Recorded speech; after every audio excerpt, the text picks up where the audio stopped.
Welcome to our live stream. Greetings. Welcome to the Treasure Trove. I'm your captain. Oh no, there it goes again, that stupid machine. Welcome to the Treasure Trove. I'm your captain. Stop it! No, there it goes again, that stupid machine. Welcome to the Treasure Trove. I'm gonna strangle it.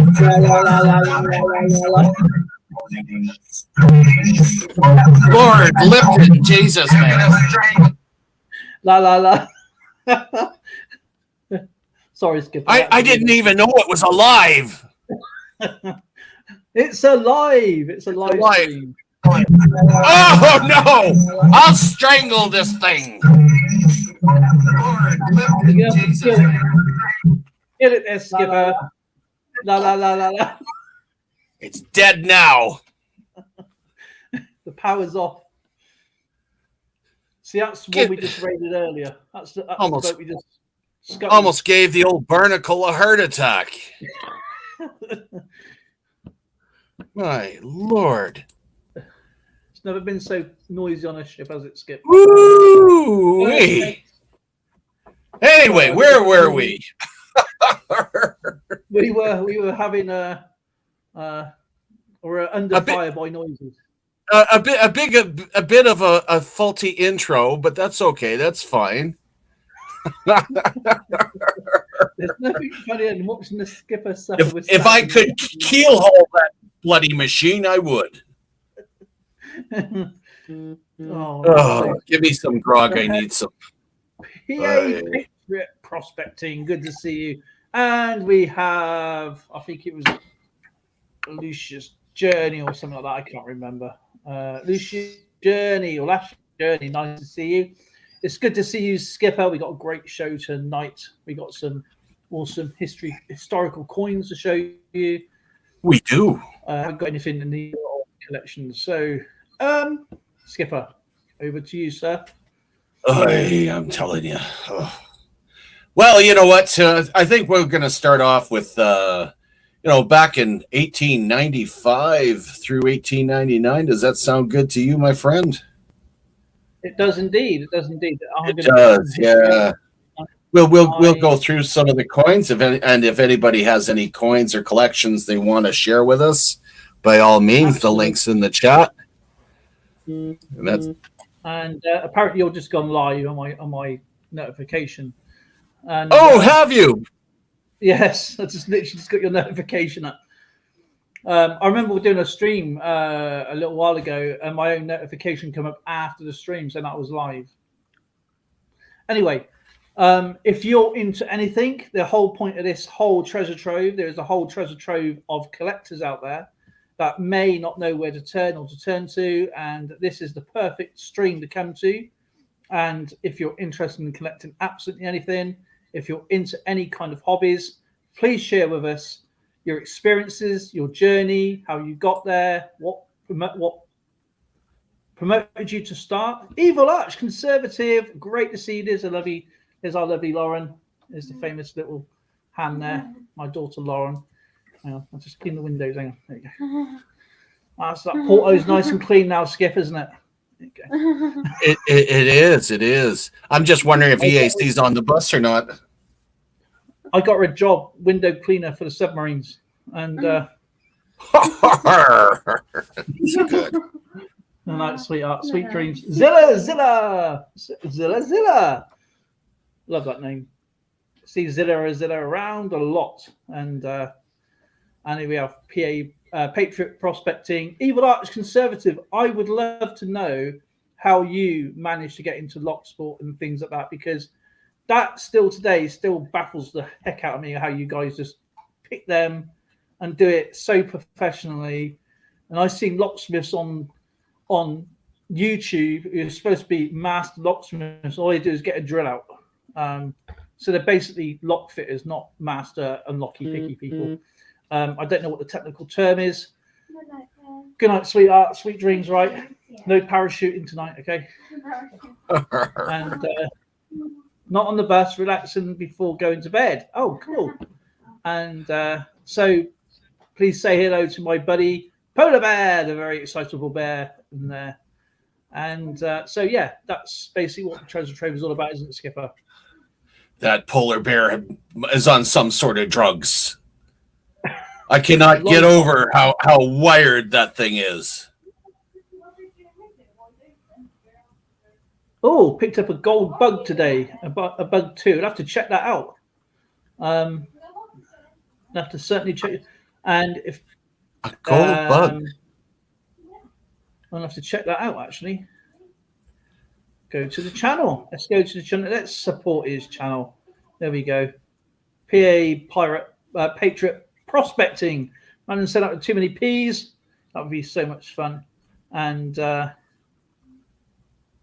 so, yeah, he's got absolutely awesome channel, 126 subscribers. I'm pretty sure we can get him to 130 easily.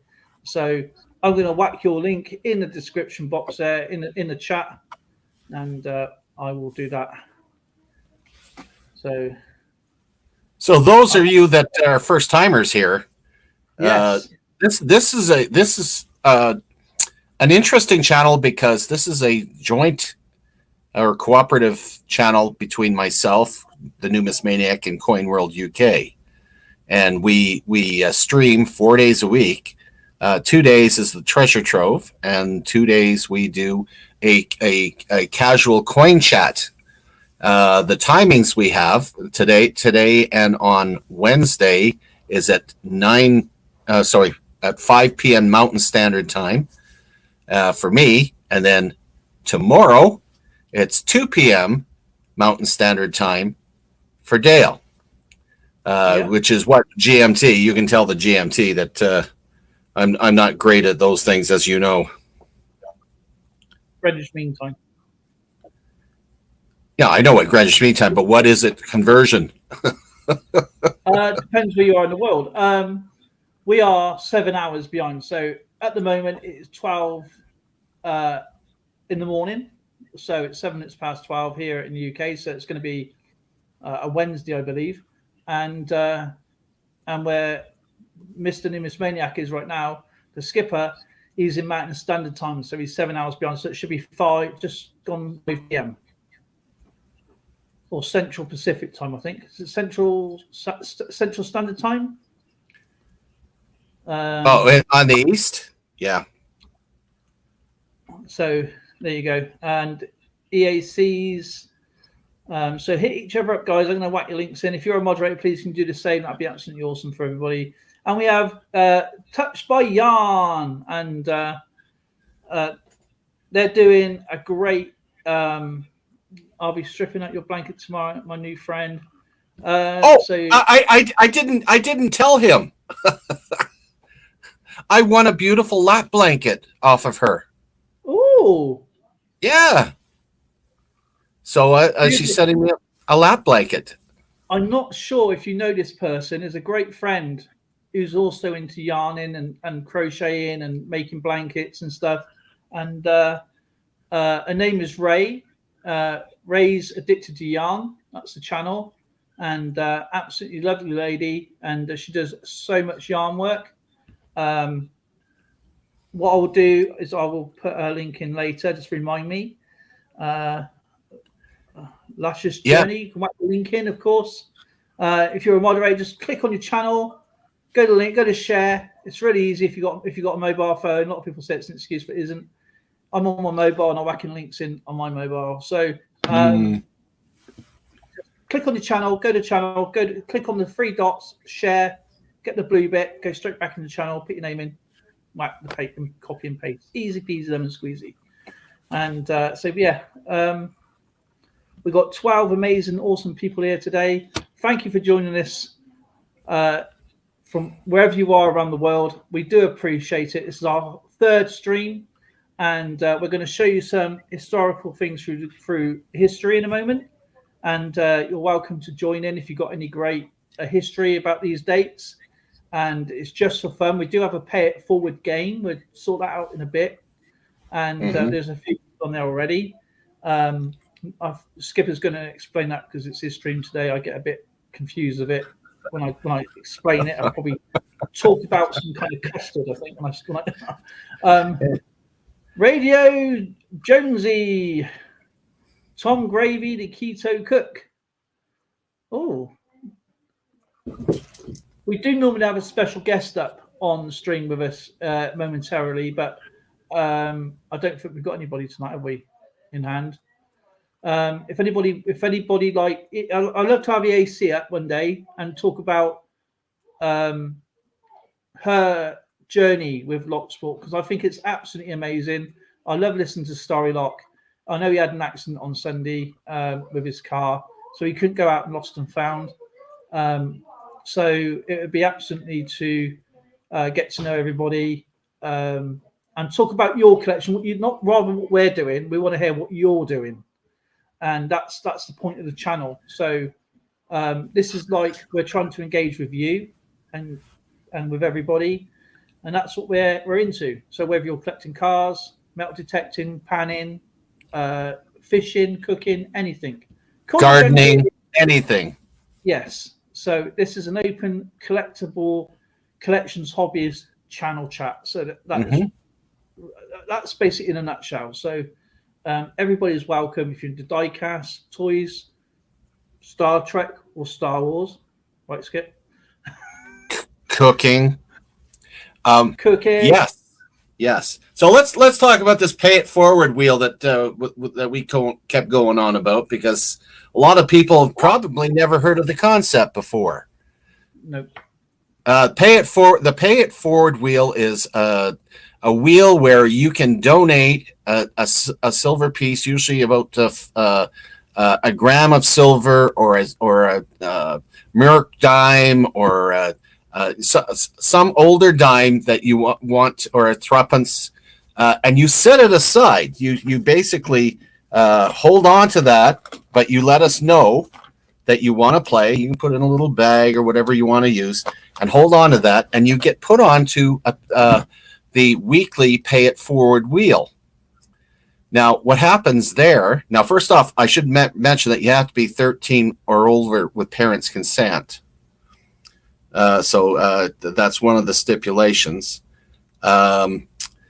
These dimes that you're hoarding at home, they're set aside for the winner of the second wheel. Now, on the first wheel, you're put on the first wheel by committing a dime, and at the end of the stream, Dale will do the wheel, and whoever is the first one off the wheel gets put on the second wheel. You can go on the wheel more times during the week, but once you win, that's it. You don't have to put anything more into it. You're already on the second wheel. The second wheel, it's last man standing. So everybody that's won throughout the week, whoever's the last one that's on that wheel, wins all the dimes that everybody else has collected over the month, and everybody collectively sends it to that one person. Yep. Okay. So Dale and I, Dale's the main coordinator for that side of the project, but we basically will just need to have your information. Dale, the information that they'll need to give you is. Well, all I need to do is when you go on the book, remember what I will write it down anyway, but let me know in the chat what the dime is. It doesn't have to be a dime. That's just an aberration. It could be a Merc dime, a Rosie dime, as long as it's just a gram, a little gram of silver, a kilo of gold. No, I'm joking. The choice is yours. Yeah, the choice is yours. I mean, from Great Britain or anywhere else in the in Europe or South Pacific, something that is small, that is affordable, but in reasonable shape. You know, don't want to send a bent one or a destroyed one. But everybody who actually puts their name in this book, and I put it on the computer as well, so it's got a record. Everyone will have to send the winner to that person. So keep a side of it. Remember, you get one go per stream. So we do it twice a week. So that's going to be tonight for Numismaniac, and then Thursday for me. And then at the last stream at the end of the month it'd be the last Thursday, because I'm doing the the wheels. And please don't send us anything. Keep it to yourself, what you're sending. I'll make sure that I write everything down. All you need to do is give me the if you want to be in it, just put a 1 in the stream, and then give me a chance to take your channel name, and then let me know what type of coin you would like to donate. So it can be posted anywhere in the world internationally. We've got people from New Zealand. We've got people going to be from Austria. We've got people in Great Britain, and we've got people in USA and Canada at the moment. So we do up to 10 people per stream. So if you miss out this stream and you want to play, or you just want to see how it pans out, that's fine. But if you pay it for this one tonight, and on Thursday, and you don't get picked, you're going to have to put another dime in on Thursday. So that'll be 2 dimes for argument's sake. But if you actually get on the monthly wheel tonight, you don't have to put in any more. That's it. So, and then it'll be last player standing at the end of the month. Let's go to my page and let you know how many people we've got on there so far.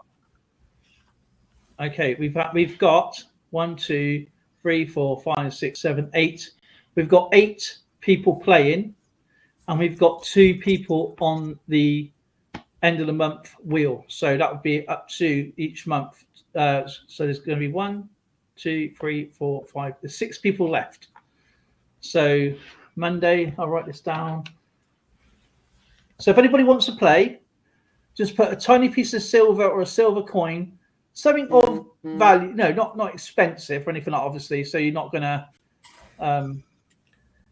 It's just your donation towards getting on the wheel, and it's the treasure that will end up being paid forward to the winner at the end of the month.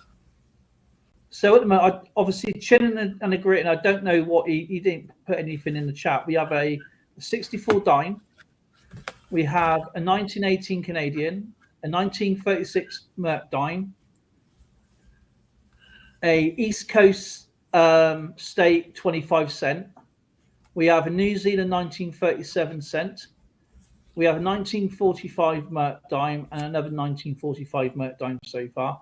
And that's the prizes. That's ready in the bag. So that's already in the treasure chest. So remember, once you get picked tonight, you don't have to put in any more, and you do not have to be in the stream as well. But please come in at the last stream, and then email me or Numismaniac. Our email's at the bottom, and we'll let you know who won, or check out the stream. We will put out probably a video each to let people know that the winner. So congratulations to the winner if you missed the stream. So you don't have to be in the stream on the end of the month. So it's entirely up to you. If you want to see how it plays out, that's fine, because it is a new thing. So this is our 3rd stream with the treasure trove. So that's covered it, Skip. I think so. I think that. So I've got my book open now. So if anybody wants to play, if you've got something that you've got spare of, and it's a Merc dime, Rosie dime, even a war nickel, if you want to put that in, something small, or a 3 pence, 6 pence Canadian fish scale, or something like something that has to be a key date. It's just something, a little prize, and that gives you a chance of going on tonight's wheel. So it's that simple. I want to places. Okay, Darren, no problem, my friend. Just let me know what you want to put in. And remember, if it's only one person, they automatically go on the monthly wheel. And we have Drunken Chef Barbecue. Try again. Try again. I love that name. Try again. And thank you for joining us tonight. We're going to show you some... what me and Numismaniac done before was the history of the coins through 1895 to 1899. If anybody's got any awesome collections that you've had from that day, please share in the chat. If you know some history, please share that in the chat. If you want to pop up, please share us in the chat and come up and join us for another special guest. And we'll ask you a couple of questions about your collection, because this is your stream. This is about you trying to get to know people in the world of collections, and that's what it's all about. I will put in a Canadian silver quarter. Yeah, that's okay. So dime bag, Darren. Thank you, brother.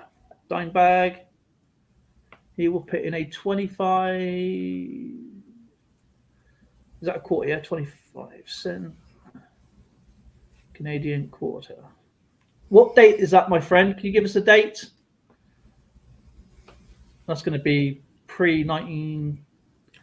Are you asking Dime Bag for a date? Yes. I know. Write your links in, guys. Get to know each other. Remember, if you're gonna check each other out, please remember to do it correctly. Watch a video in full.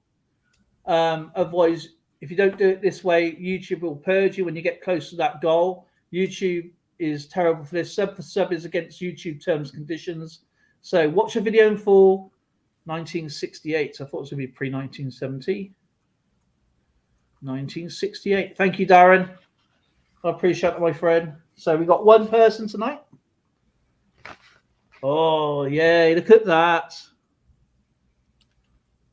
1895. In 1995.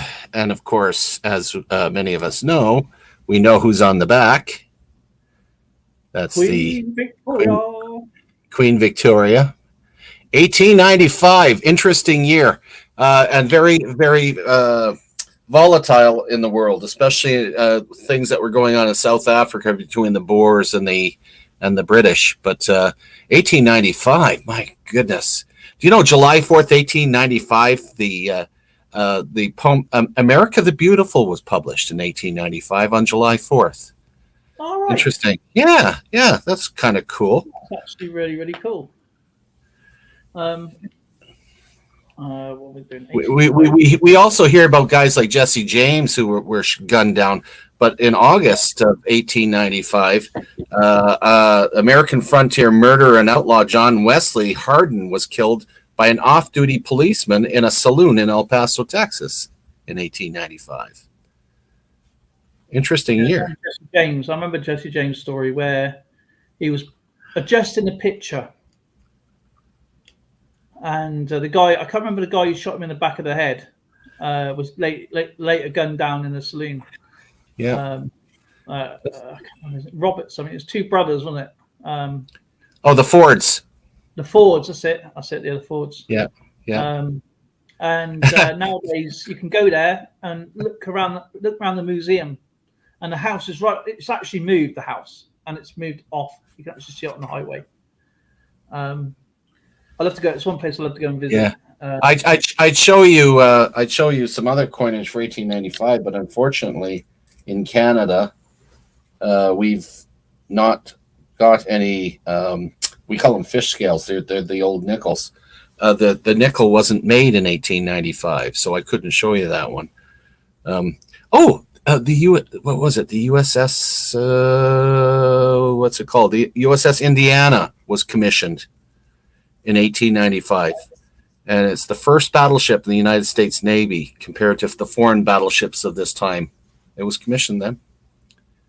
1890. Hard to believe, eh? USS Indiana. I have an 1895 1 penny from Great Britain. Oh, let's see. I guess it's on the front of it, though. I got mine in flip, so you won't be able to see these very well, I'm afraid. Do you want me to bring you up so it's big? I can do that. If you want to. This is designed by William Wyan. Absolutely beautiful. This is a veil head. You would see a tiara on a head with the veil. It looks more better than it actually is. This is one of the variants that you can find, and with the P with imperial or imperium, be empire.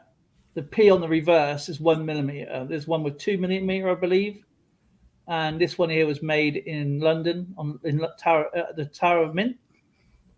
Just over 5 million made, or just shy of 5.4 million. You got Britannia. I'm not going to take out the flips because I run out of flips. It's much better in person, and that's bronze. And the other 1895 is a very, very small piece of silver. It's 925 silver. It's a threepence or threepence or threepenny bit. Again, it's turned around. So, do you know that coin was made in a crossover period, wasn't it? It was part of the Gilded Age and the Gay 90s, because the Gilded Age went from 1869 to 1896, and the Gay 90s from 1890 to 99. I honestly absolutely don't know, to be honest. I've never actually heard of that, to be fair. I will have to actually look at that. I'm just going to, actually for you, we have the first international hockey match, Wales versus Ireland. I think that's just normal field hockey though.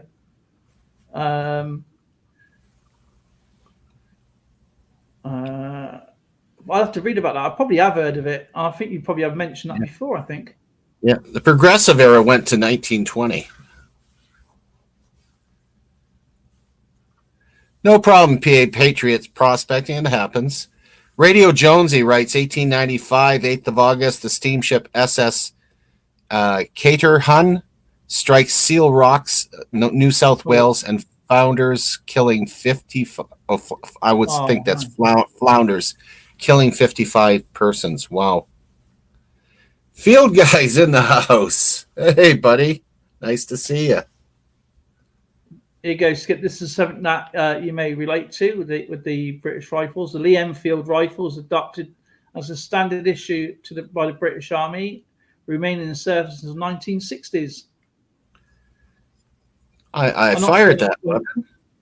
I fired that. Well, I fired the 2.2 and the 303. Mm-hmm. Bolt action. And here we go. Is the reverse of the threepence. I'm trying to get a better light on it, really, but to no avail. It's just got the crown and the free of the reef at the back. Again, designed by William Whiten. Just shy of 5 million made. So if you think about 1895, it's 12 years old? No. Yeah, it's getting pretty old there. Yeah, 112 years old. Is that right? 212 years old. Has to be. No, not 200. 112 years old. So if you think how many was made then, which is just shy of 5, and I reckon there's probably a good 2.5 million left, I should imagine. That's pretty cool. I've had one a while. I found an 1898 dime when I was a kid in a laundry of all places, in a drop ceiling. My dad stole it from me. 8th November 1895, German psychiatrist William Rosen produces and detects the electromagnetic radiation in a wavelength range today known as the X-rays. That's pretty interesting.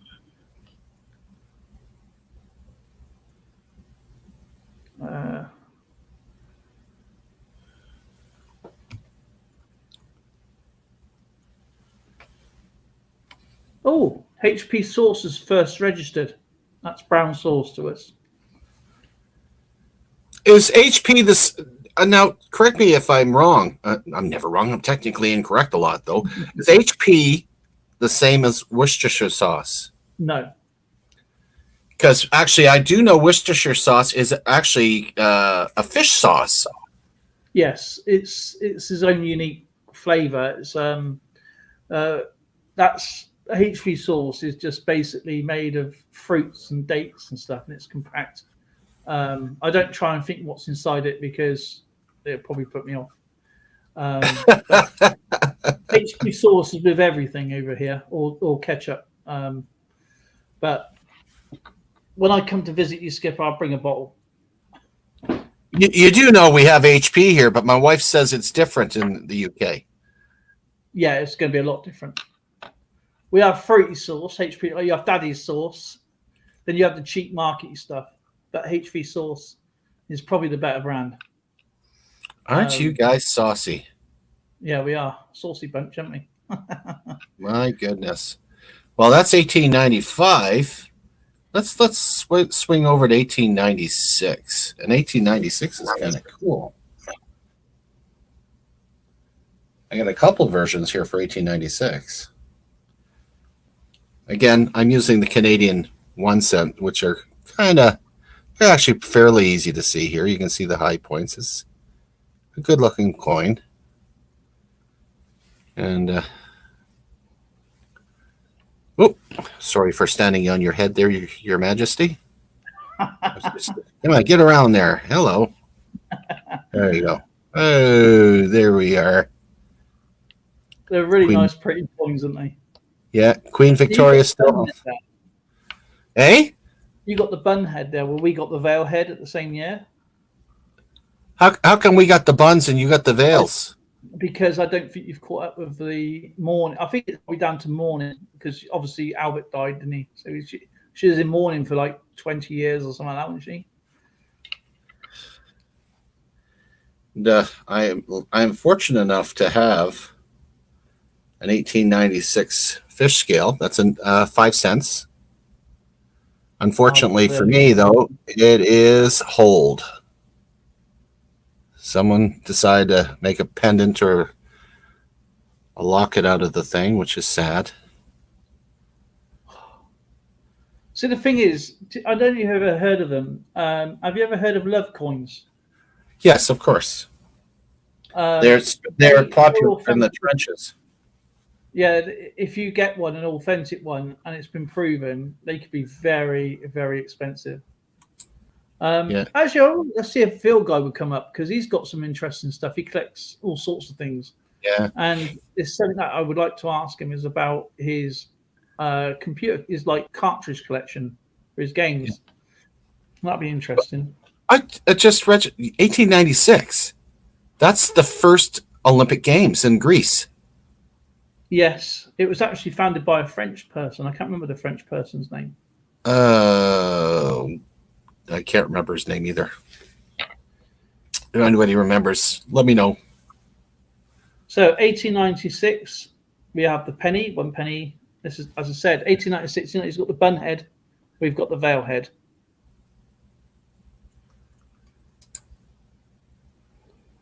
And again, you have Britannia looking out to sea. And this is, if you notice the differences in the mintage figures from 1 year, completely, it's just over 5 million, and now you've got just under 25 million for some reason. I think that was down to inflation with the Boer War, I believe. Yeah. It's funny, 1896, the Americans went through a depression as well. Yes, there was quite a lot of the. It was called the Panic. The Panic. I think didn't some American soldiers, wasn't there another war of the Americans back then as well? Just after. I can't remember now. Then we have the halfpenny. You won't be able to see this very well because it's really, really tiny. It's just a quarter of the size. 1896 halfpenny, Queen Victoria. I haven't put any information at the back, so still, these are my spare ones. And then we have the farthing, which is just under 4 million. Farthing is just basically 1/4 of a penny.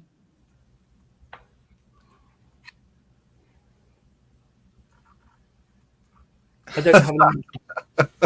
Hi, Jeff. Numismaniac.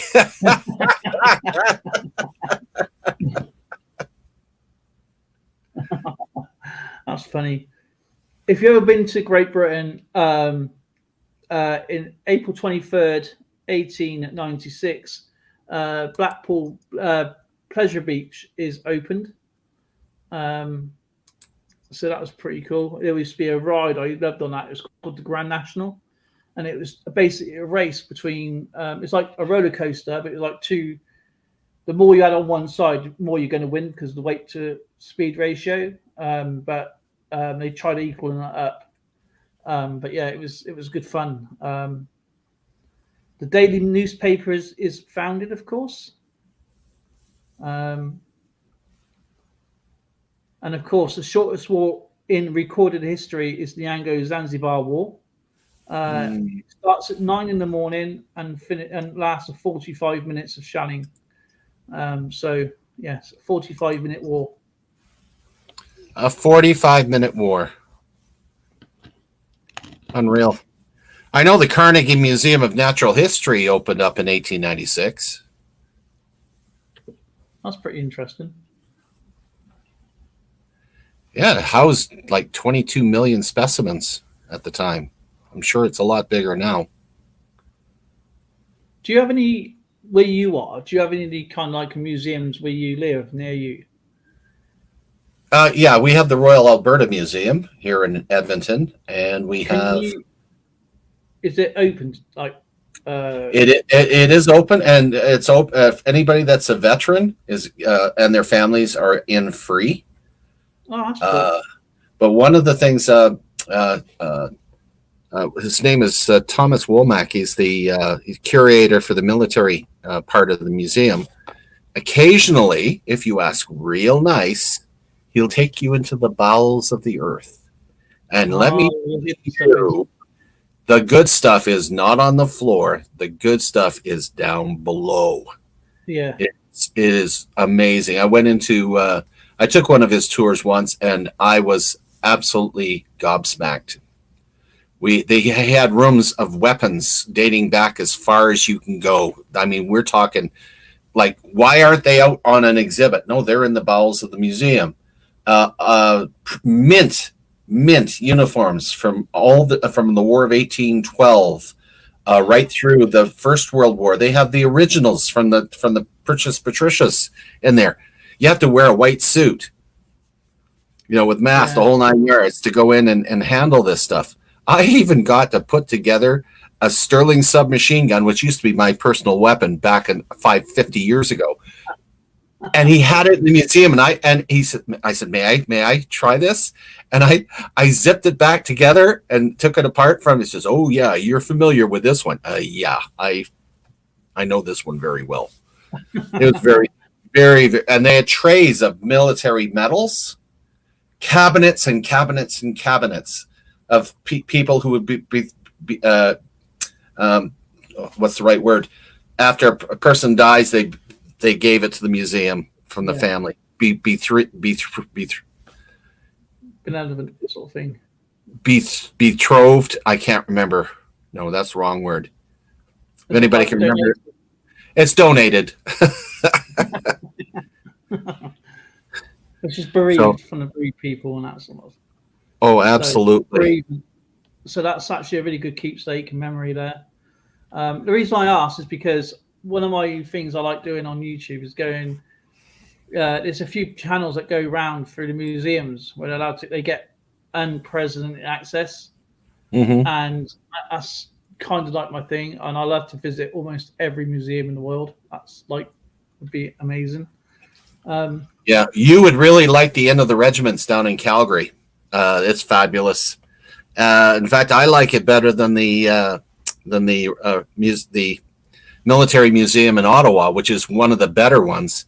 I prefer the ones in Calgary because they do dioramas.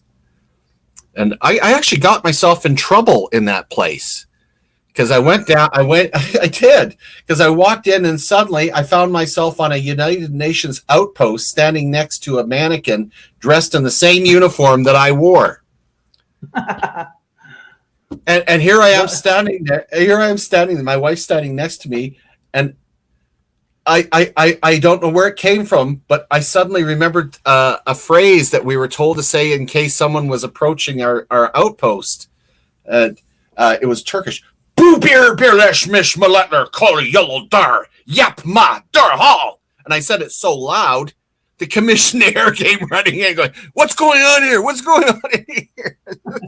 Oh, sorry, I got lost in the moment.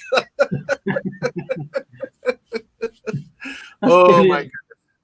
What can I say? By the way, it's the Turkish was "We are a UN patrol." Stop that immediately. I was actually going to ask, were you know, what was that? You were actually going to translate in that. So now we know. Ogia Coins, good to see you. Hello, everyone. So has anybody got anything to add while we're doing this? So what you got? Oh, by all means. Please anybody wants to come up, do it, please. Sorry. Yeah, come on up. You won't be able to see this very well. All right, we're going to swing over to 1897 now, Skipper. Yes, sir. Oh no, I have. We'll go to 1897. Sure. Okay, I'll start off with a farthing here, and what I'm going to show you, I'm going to come off the history a moment because I've been asked this.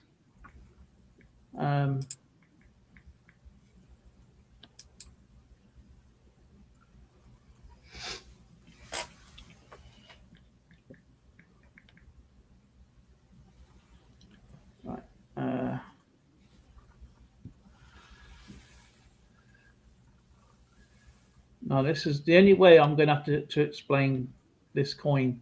If you ever come across these coins, these are really, really interesting. Now, this is an 1897 low tide coin. You won't be able to see it very well. I'm sorry. The flip doesn't give it justice, to be honest. And this is a low tide coin. This is a farthing. And what I'm going to show you is this. And how it looks. Now, what you're looking for, if you look at the shin to Britannia, you can see it's just on the line of the crease. So this is high tide. And if you switch over to low tide,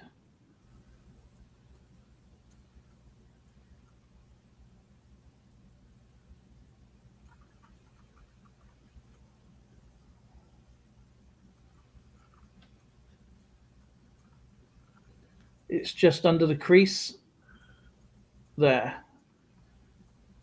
So that's a low tide. Rather than being on top of the second crease, that's a low tide coin. It's very difficult to see, but there is two coins. And it tells you on the website, low tide and high tide. So low tide is this one.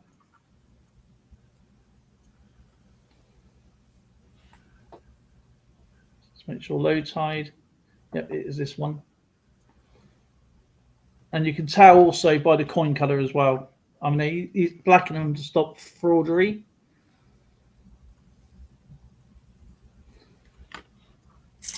And high tide, again,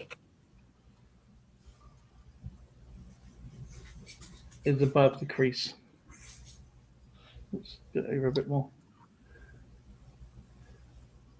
February 1st, 1897, Shinhan Bank, the oldest bank in South Korea, opened. Oh, wow. Then an 1897 farthing. Again, veil heads. And then it's just Britannia at the back. The Britannia is exactly the same, but there's no variance. And this is the 1897 penny. February 3rd. Oh, yeah. That's pretty interesting. South Korea. That's all I got in the 1897 there, Skipper. All righty.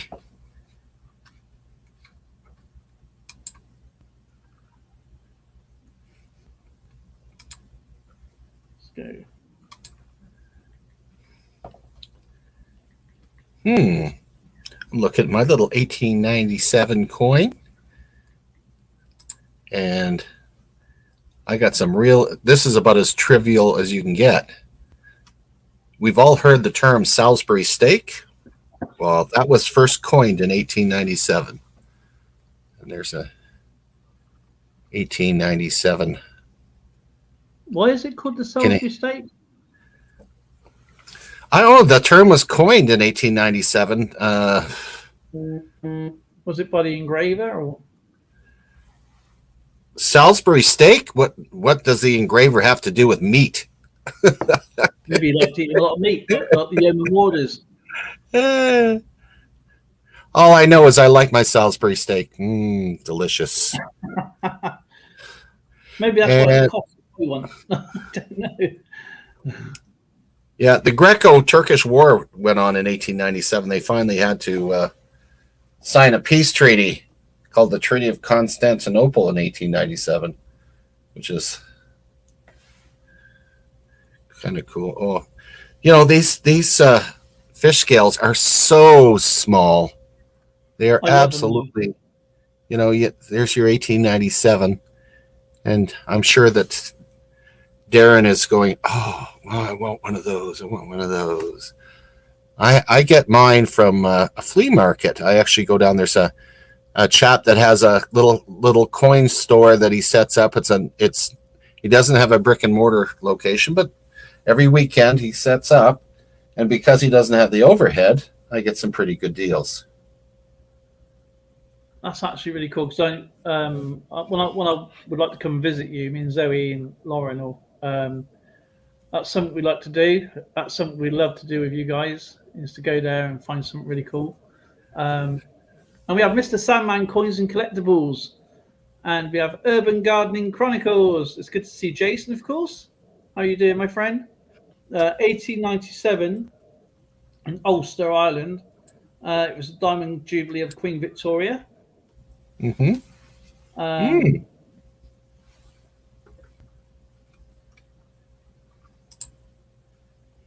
J.J. Thomas first announces his discovery of the electron. Now, I am reading this off history on my phone here, so it's something that I don't normally do, but you know, it's fun. DTS Coins, welcome aboard. DTS Coins. Interesting. I'll have to check out his channel, I think.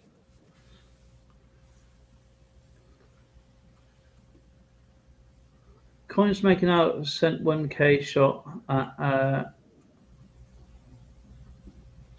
There you go. We've got 64 subscribers now, my friend. 1897, Winston Churchill. He did a speech in the House of Commons. And that had to be soon after he did his thing. I believe Sir Winston Churchill was also in South Africa. Yeah. And he was also, well, he's famous family, for Pete's sake. The Churchills went back many generations. I believe he was also involved in things in India as well.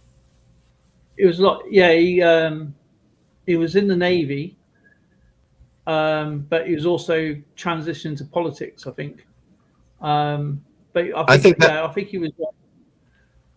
think he was still serving in the Navy back then as well. So I think he was like a diplomat with the Indian territories, the East India Trading Company or something like that at the time. It wasn't a good year in 1897 for the Democratic Party. They actually lost 7 seats in their Senate. Wow. That's a lot of seats to lose.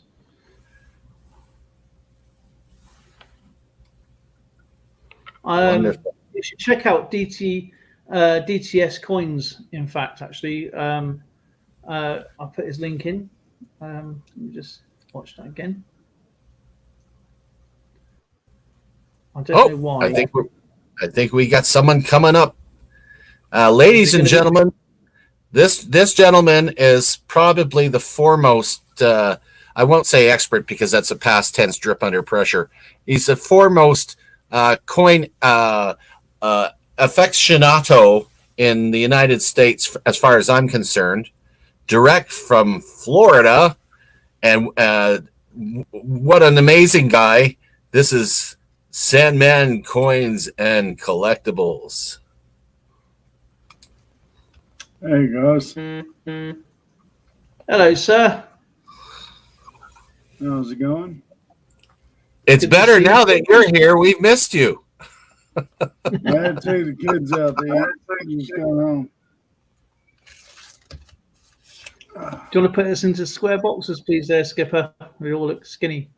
Yeah, You know what? I'll take anything that'll make me skinny. Why? I understand that one.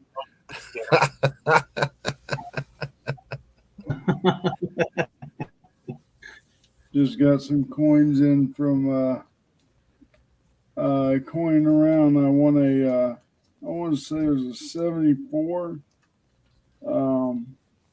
DDO Kennedy $50. And I had a W. Hey, the 717 detector. So what else So, yeah, did you we get got, there? It was one of the W quarters. Ah, No, I forgot which one he said he sent. This will be my fourth one. I haven't been very one. I haven't been very lucky on his duck race lately. Actually, my guy keeps coming in just about dead last, but he never. I don't mind dead last, but Yeah, I do the slow pokes. So. yeah, my duck has got lead feet. Oh yeah, I got the. So that bread you keep feeding it. I have the San Antonio. So yeah, that's a new addition to my collection. Nice. What's the bat one? I can't remember what the bat one is. That one's the American Samoas. I got those ones. I have the 5-ounce silver of that one. I don't have that one. So No, you got a new, beautiful. I started a new typeset today, working on the Philippines, starting from like 1864 up to present. So we'll see how that turns out. I've already had quite a bit in my past collection, so. I think I only got one thing from the Philippines. Please check out my video tomorrow, which I've done. I've got a haul come in, which I've been waiting for a while, from a coin guy that I use.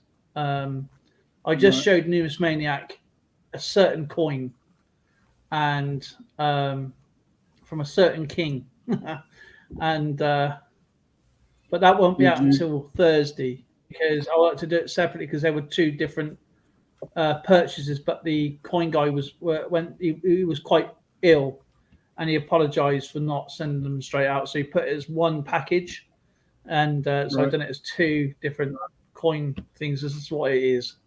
So but yeah, it's going to be pretty cool. Sorry? So who'd you get? Henry? Where did I get it from? No, earlier. Oh, nice. Who did before he did? I'll show you. I'll show you. I'll see if you can guess. I was going to say, I have a long I'll take a picture of it and I'll show you. If I take a picture of it,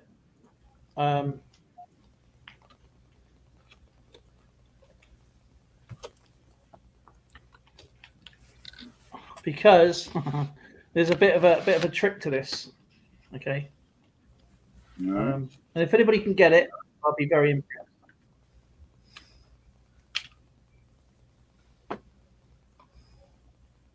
Okay, I think that is that way. Yeah, by the looks of it, has to come on. Yeah. Oh, wrong one.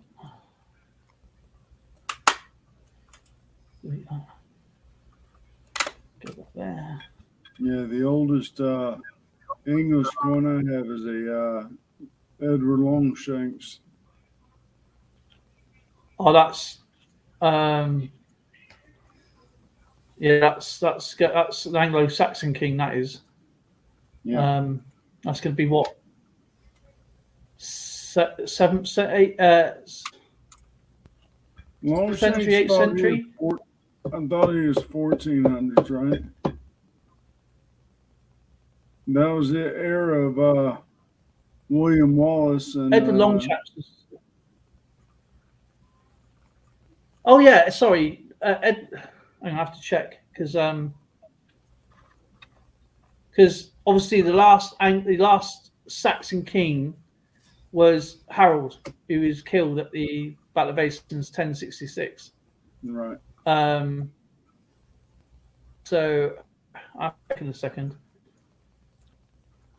I wasn't even in that part of the world at that time, so I don't remember that. Well, I hope not. You started it. I did not.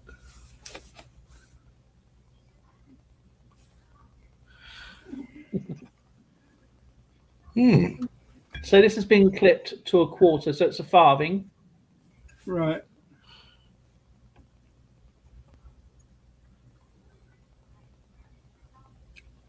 I remember having Anybody a pocket guess? full of those.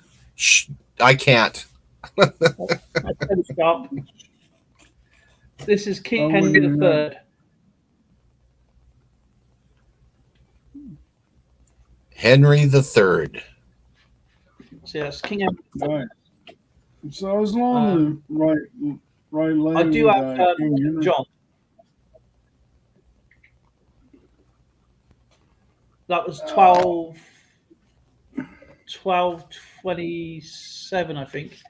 I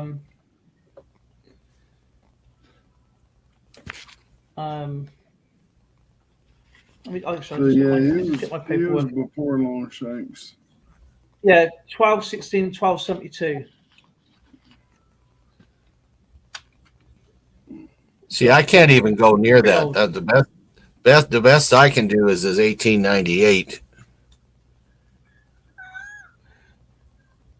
But I can tell you one thing: 1898 was a bad year. Spanish American War. Yep. American War.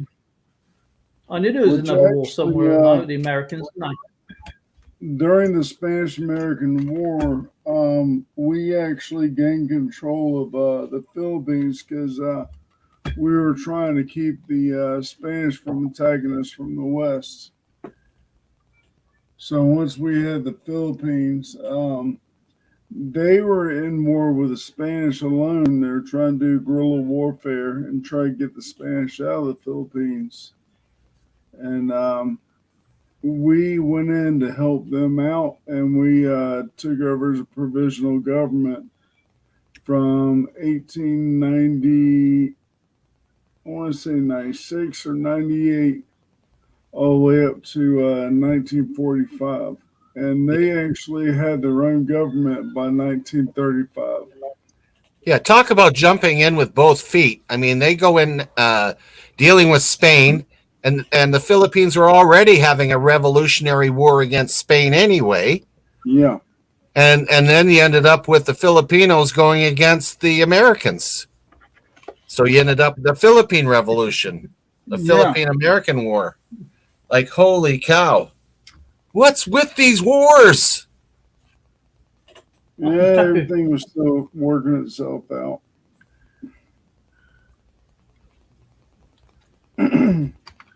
Dan myself out says PA.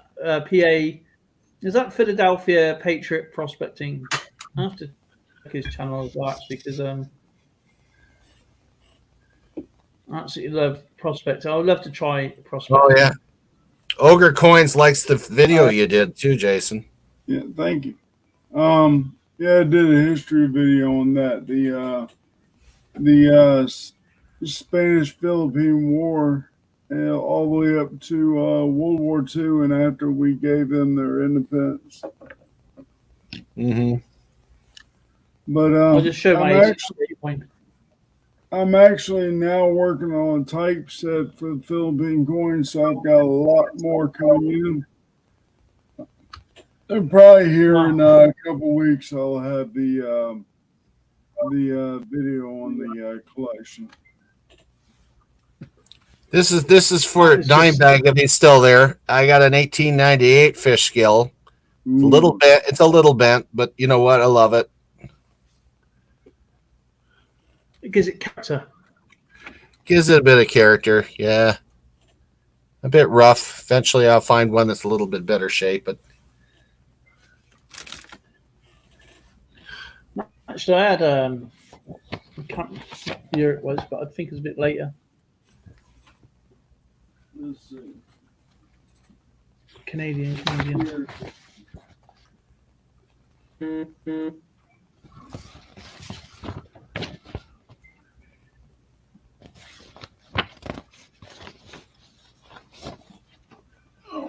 I've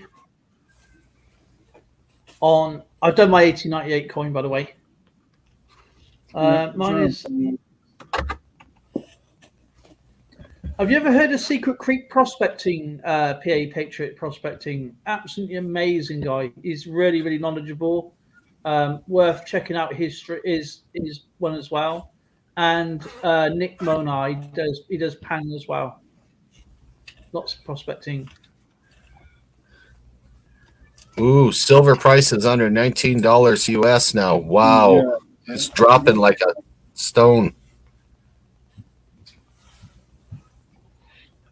So 1899. 1899. Wow. We're 1899. Second Boer War's going on. Yeah, I showed some And, photographs of my ball. Yeah.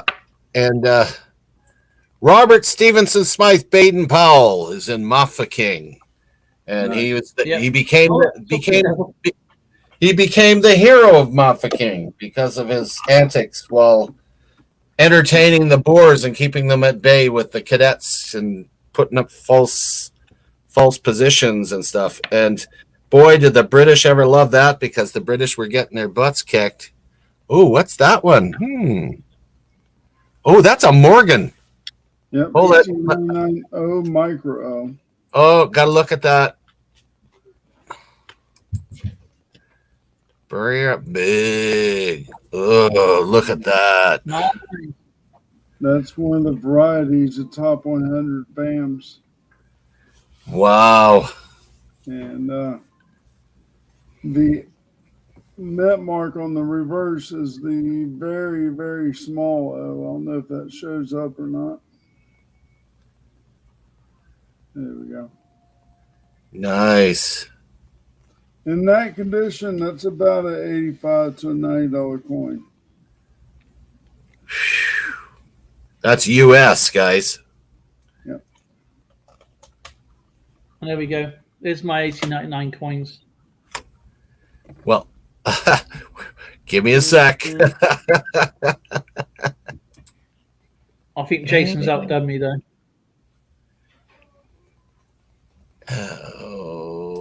Okay, and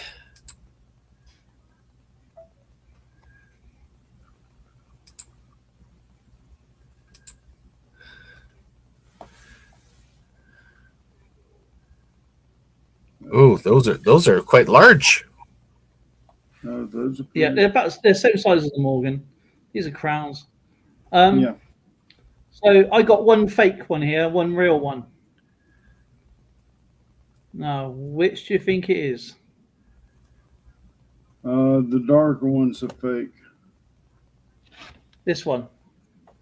Yeah, because the patina looks fake. Nope, that's the fake one. Oh, wow. This one's fake.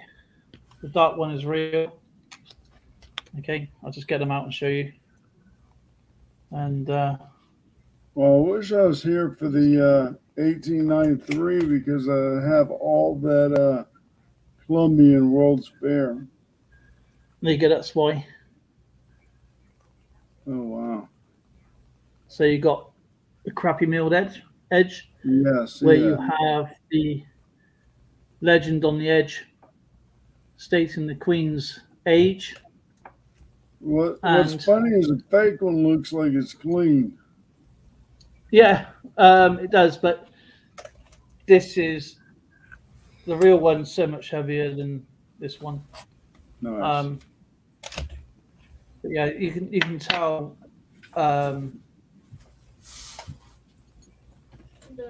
with the effigy of the Queen for the age. It's a really good fake. If you look at her necklace as well, sorry to keep moving around. It is really small and tiny. Right. On the real one, it's quite large. Oh yeah, I see that. And the tail of the horse, and there is more of a spearhead to the dagger or the sword, whatever you want to call it. But if you look at the fake one, it's very thin. Yeah, for sure.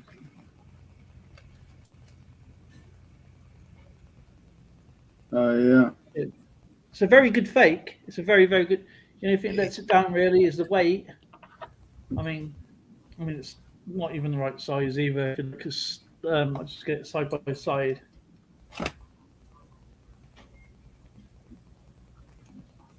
Mm-hmm. So yeah, to fool Jason, that takes a lot. I was just thinking that's incredible. Because Bettina on the real one looked like fake Bettina almost. Ooh. Yeah. Ooh. The scout 19. This is 1900. Nice. This is after the Boer War. He was the hero in England. They were putting out coffee tins and tobacco tins and chocolate cans and little flags and everything about him because they needed to bolster their ego because they were doing so badly until he managed to hold off the Boers. Mm. And those skills he picked up, he actually had them since childhood, but those skills he used in 1907, they had the camp at Brownsea, and that's what it all started. Oh, Brownsea. That is probably the place I want to go. Oh, you and me both. I want Brownsea, and I'd like to visit Gilwell Park. Yeah. You guys are talking scouts, right?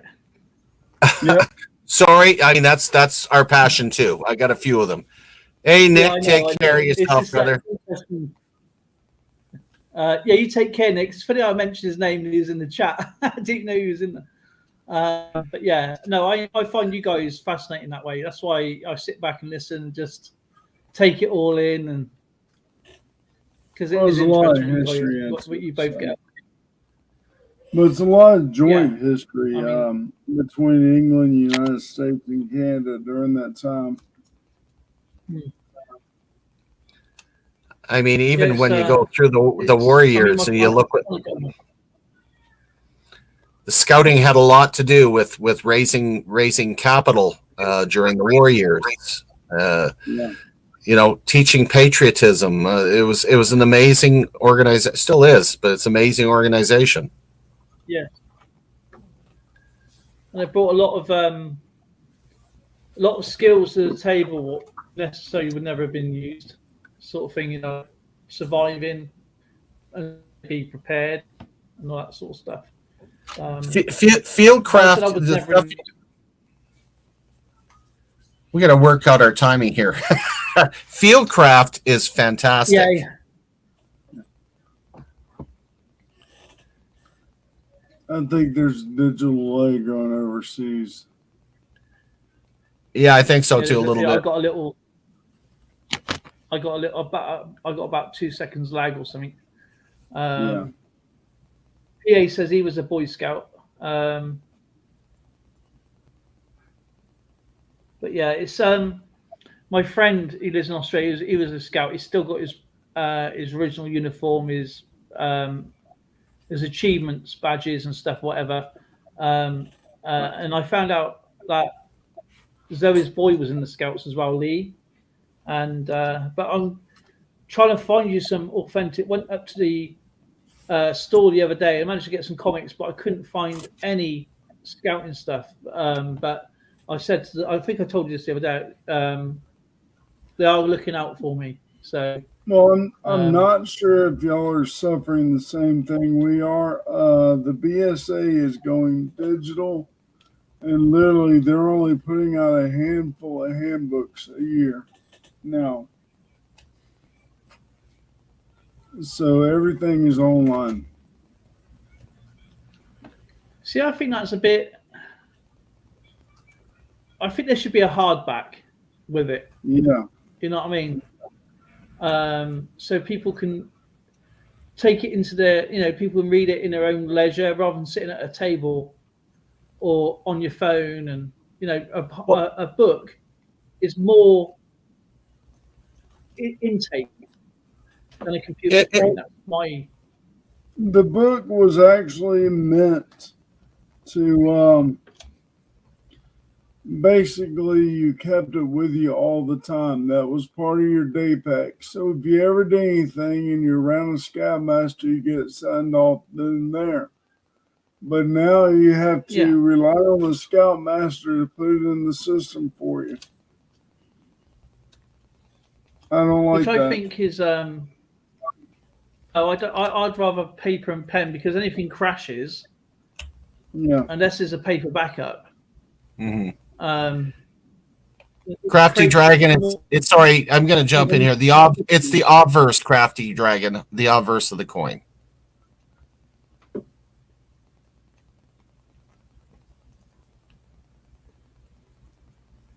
Yeah, I had the same question too, because I've seen a lot of sources call the bust the reverse, and I've seen a lot of sources call the obverse. Yeah, I had that the other day. I saw that on one of the coins. It's the monarch is normally the front of the coin, the obverse. Especially on British coins, Canadian coins, US coins, depending on the like the Susan B. Anthony and James Buchanan and all them. But it's normally the obverse is the main monarch or leader, ever president. The president or whatever. Very rare cases you do get an obverse, the reverse. I had one the other day, and I think it was the South African one, and it was the opposite way round. It was there was two types: is the English legend and the South African legend, and the obverse I thought was the first president of South Africa, but it's actually the reverse. Is the picture is actually reverse after a lot of digging. So that's the exception rather than the rule. Yeah. You do get the odd one. Depends on the coin, of course. Have you got any trivia tonight, then, Skipper? Oh my goodness! Of course, I can throw some trivia out there. Trivia is a good thing. Jason, you got to help me beat the Skipper. Oh, you know what? Jason's gonna kick butt. He's got. I don't know. No. Well, you know what? I'll stay away from some of the other things that us grunts don't know. Yeah, a little bit of trivia is always fun. Oh yeah. I wish I joined the Scouts now to listen to you two. It was fun. I tell you, I've had more fun as an adult leader than I did as a scout. Me too, actually.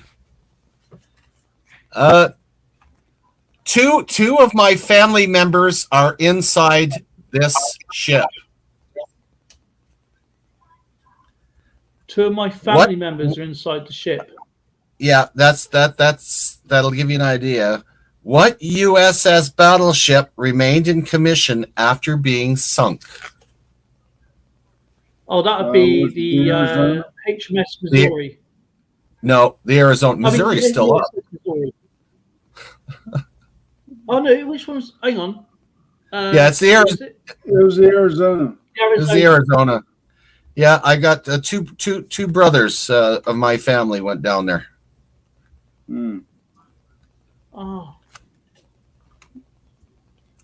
I hate to ask, were they survivors or are they still? No, they're still down there. What sea is Bombay on? the South China Sea. Nope. Is it the Caspian? Nope. Oh, No. Bombay is going to be. Starts with an A. the Asiatic, or It's what not do they the- call it? Yeah. Nope. No, the Adriatic. No, it can't be the Adriatic. The Arabian Nope. Sea. Arabian. Got it. Gotcha. And geology, I hate. I often watch this on video because I think they're all insane. What takes Okay. place every July in Pamplona? Oh, the bull race. Yeah, the running of the bulls. Not bad. Yeah.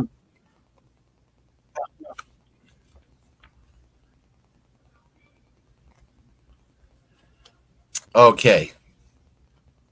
Who was Bob Woodward's secret Watergate contact? Who was leaking all the information during the Watergate issues with Nixon? What was the person name that was leaking all the information? I know it was a They had- reporter. No, they had a code name for it. Oh, I don't know. I know it's Watergate scandal, but I don't know what it. I know what it was in, but I don't know the informant. Yeah. Deep Throat. I can't even think. Deep Throat. Was that his actual That was name? after the- Or No. Oh, That's code name? code name. It was a code name after the. Let's say her name was Lindsay.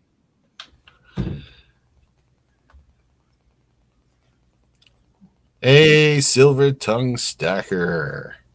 Silver tongue. Come on, guys. We've got to beat the skipper. Otherwise, we're going to be on deck scrubbing those boards. What's the official language of Papua New Guinea? English. You know what? You answer too fast. Yes, it's English. Yeah. I mean, you would think. Arr, matey, let's see if you can get this one. What is emblazoned on the Jolly Roger? The skull and Was that crossbones. the skeleton with the heart? Well, that depends on the pirate. Yeah. Yeah. But you're right, it's a skull and crossbones. That was. I Do you thought- know where the skull and crossbones come from? Yes, the human body after it was From defleshed. One of the.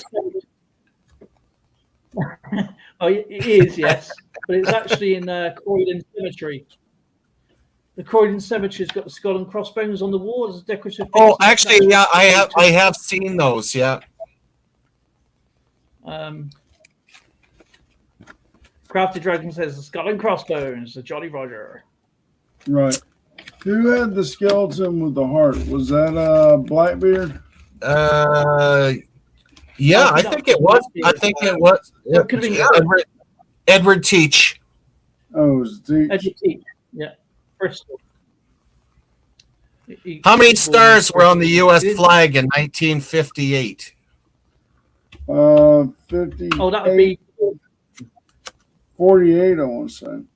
Got it. You're fast. Because that was before Hawaii and Alaska. What fighting unit is 48. headquartered in Corsica? Oh, that would be the SAS. Nope.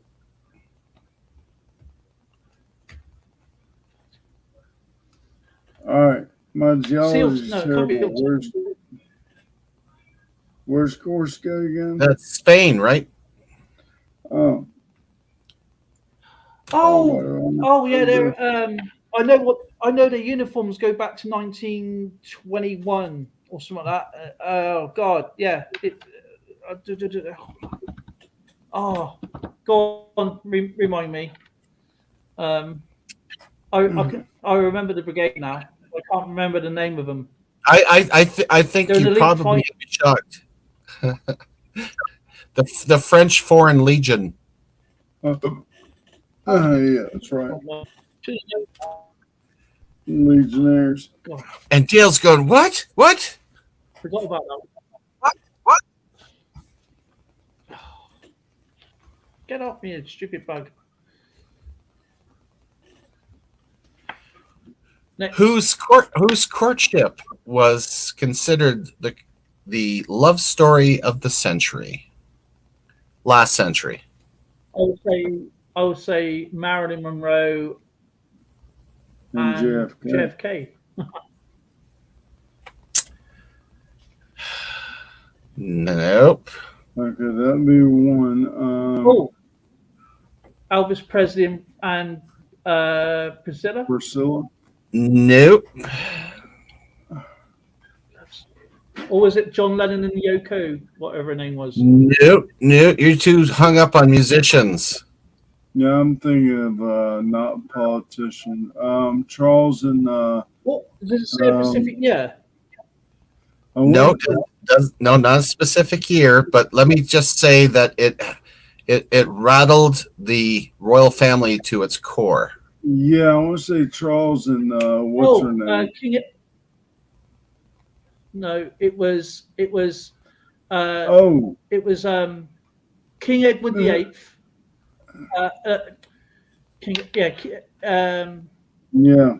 Prince Edward. Yeah, it's and American lady, the divorced lady, Wallace Simpson. Yeah, she was an actress that was divorced. Yeah. Yeah. He advocated to France. Advocated to France for a while. Name. Thank you, Jason. Wallace. Yeah. Yeah. What's the easternmost U.S. state capital?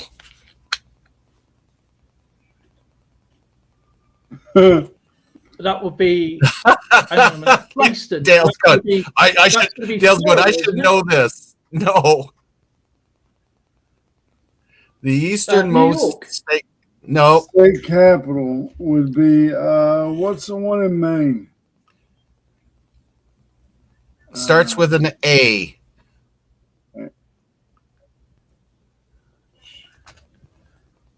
And ends in an A. And it is in Maine.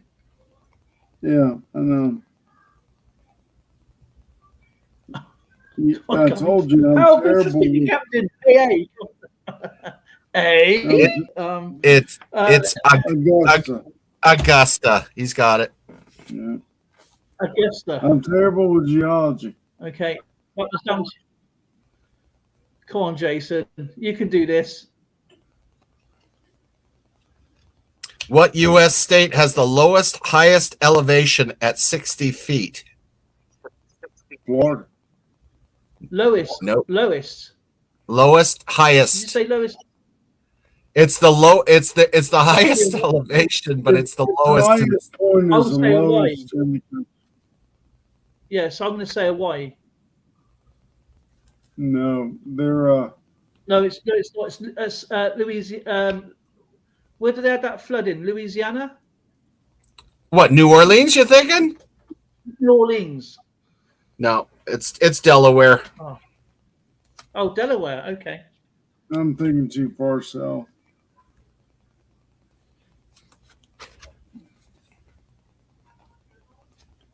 What country was the bridge of San Luis Rey in?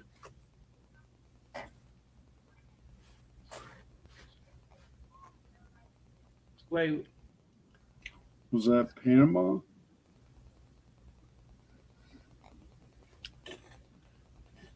Well, the hint here is it does start with P. Not Philippines. Philippines.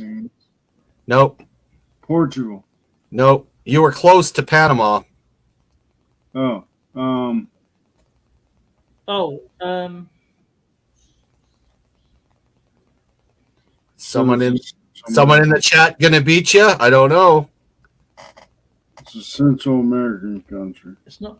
Oh, Paraguay. Nope. No, that's a bit soft. Puerto Rico. No. It's not Papua New Guinea, is it? No. That's a long ways from. That's a long way from there. That's a long ways from Panama. Freaking hell, P! Come on, I know this. I can see the Think of Machu Picchu. Peru. There you go. Peru. Oh, that's South America. I was thinking of Central America. Who first called the U.S. flag the Star Spangled Banner?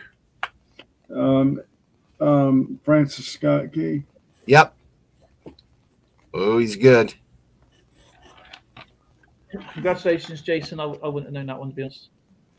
Oh, Francis Scott That's Key. the one I was thinking of. Paraguay. He wrote the poem Star Spangled Banner, which later was put to music and became our national anthem. Yeah, it's a fabulous piece. Do you know what? I reckon the national anthem is really catchy. What? I think it's a really catchy tune, this, but I'm being honest. Which one? I guarantee you a lot of Brits the Star Spangled Banner, right? Because I've heard lots of people when they hear it on TV and say we're watching American football and people's here watching it, they're going da, da, da, and they're like humming it. You know what I mean? Because I think it's just something. It's like an earworm. You could get your own. You call it the Scar Fractured Spanner.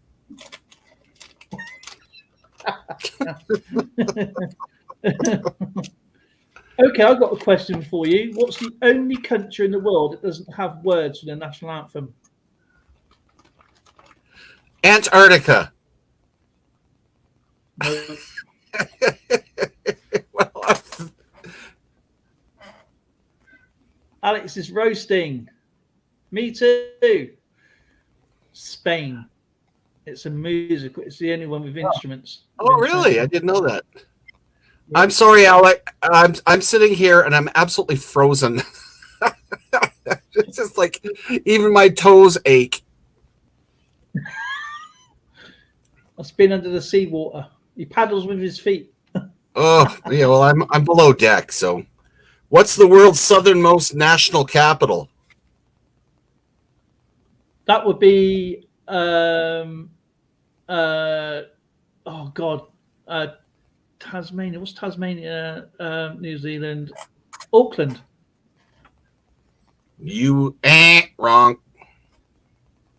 It can't be Johannesburg, can it? No, but you were close. Oh no, it's got to be Canberra. No, it's the capital. Canberra is the capital of Australia. Oh, what's the capital? What's New Zealand? Tasmania's? What's Tasmania's capital? What's the capital of New Zealand? Yeah, what's capital New Zealand? I know that's got to be about the most southern. I'll give you a hint. The guy defeated Napoleon. Wellington. Yeah, Wellington. Why do I say Auckland so much? I don't know, because you like the word "awk." I like Not to be Wellington. awkward. I like beef Wellington. Yes.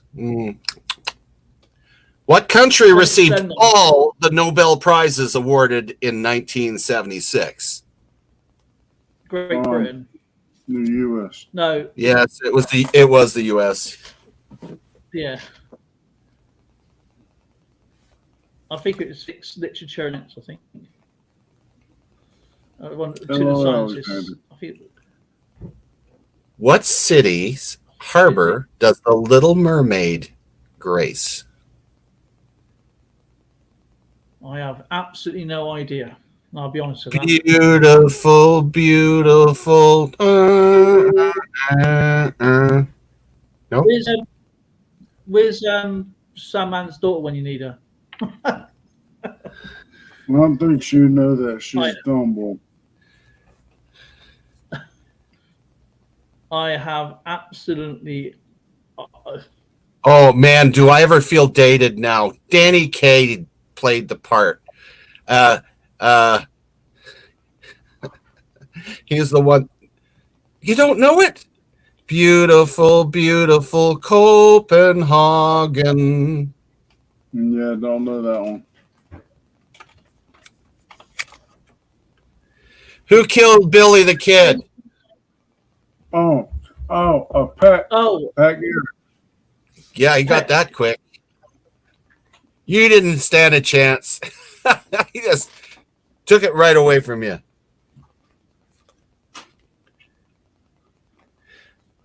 Where is Harry's New York bar? New York. I would say Broadway. I have no idea. No, it's not New York. It's somewhere else. It's a New York style bar. Paris, France. Yeah. Pretty woman walking down the street, the type I would like to meet. What is Alexander singing? That's Roy Orbison. Pretty woman. That's Yeah, Roy Orbison. Orbison. So, where is what was that question again? Sorry. Hans Christian Andersen? I'm Hans Christian Andersen. Andersen, that's me. Come on, you never watched any Kaye movies? My goodness. Oh no, I know who Christian Andersen is. I just didn't hear the question.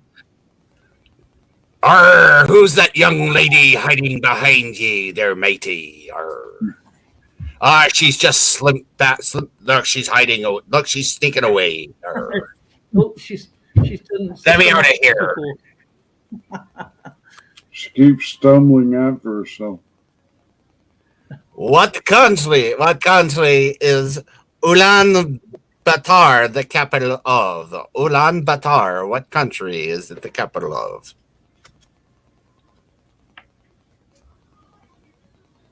I didn't. Again, I got delays. This is such an education for you guys. Ulaanbaatar.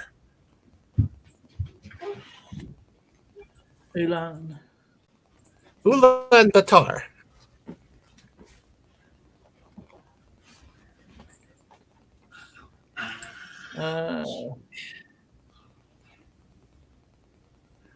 What city the country is in? Is that the city? What country? That's the capital. What's up, y'all? I honestly don't know. Welcome aboard. Hey, Gary. How y'all doing today? We're doing fine. These guys are stuck in Mongolia right now. Ah, That ain't good. I knew it sounded Asian.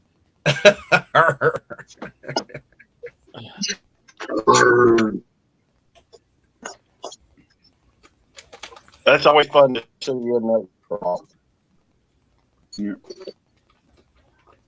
that. Speaking of, since we're talking I'm new to this Asian conversation. well, you know what? Just hop in. We're doing a bit of trivia right now, and if you can come up with the answers before these two guys or the chat, you're doing good. What's the claim to fame? You look very pretty. What's the claim to fame of Lhasa, Tibet? Is that no? I'm thinking Nepal. Well, that's not too far away. Is that where that really tall Is that Mount? Everest? Oh, You talking about Mount Everest? Yeah, it's pretty close to there. Yes. So that's going to be. well, let me. You got Nepal. You got Tibet. You got. Is it China? Is that the home of the Dalai Lama? Not in this particular case. But I'll tell you, I wouldn't want to live in the place because it would be almost like being an Olympian in Mexico City during where they had issues with trying to breathe. That's pretty. That monk's place. There's a monk No. lives up there somewhere, isn't there, in Tibet? No, that's not. That's well, yeah, they are there. What was that, Gary? I was just saying, it seems like oxygen's really in there. And in fact, people I don't even think they, if they're thinking of, they saw a thing on collecting gold, maybe, or I don't know, some kind of a mining thing, I think, or it could be.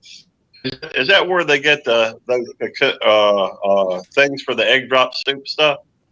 No, it's a lot simpler than that. It's the world's highest city. Oh, cool. Well, I was wrong as expected. Okay. No, it's okay. You're only technically incorrect. We're never wrong, but technically incorrect a lot. I hate geology. Well, You might hate as well figure geology? a lot of technical incorrect things from me. So What were members of the Youth International Party called? There, that's a history question for you. It was the children of Hitler or something, right? It was the Hitler Youth? yeah. No. I don't know. What did you say? What did you say earlier?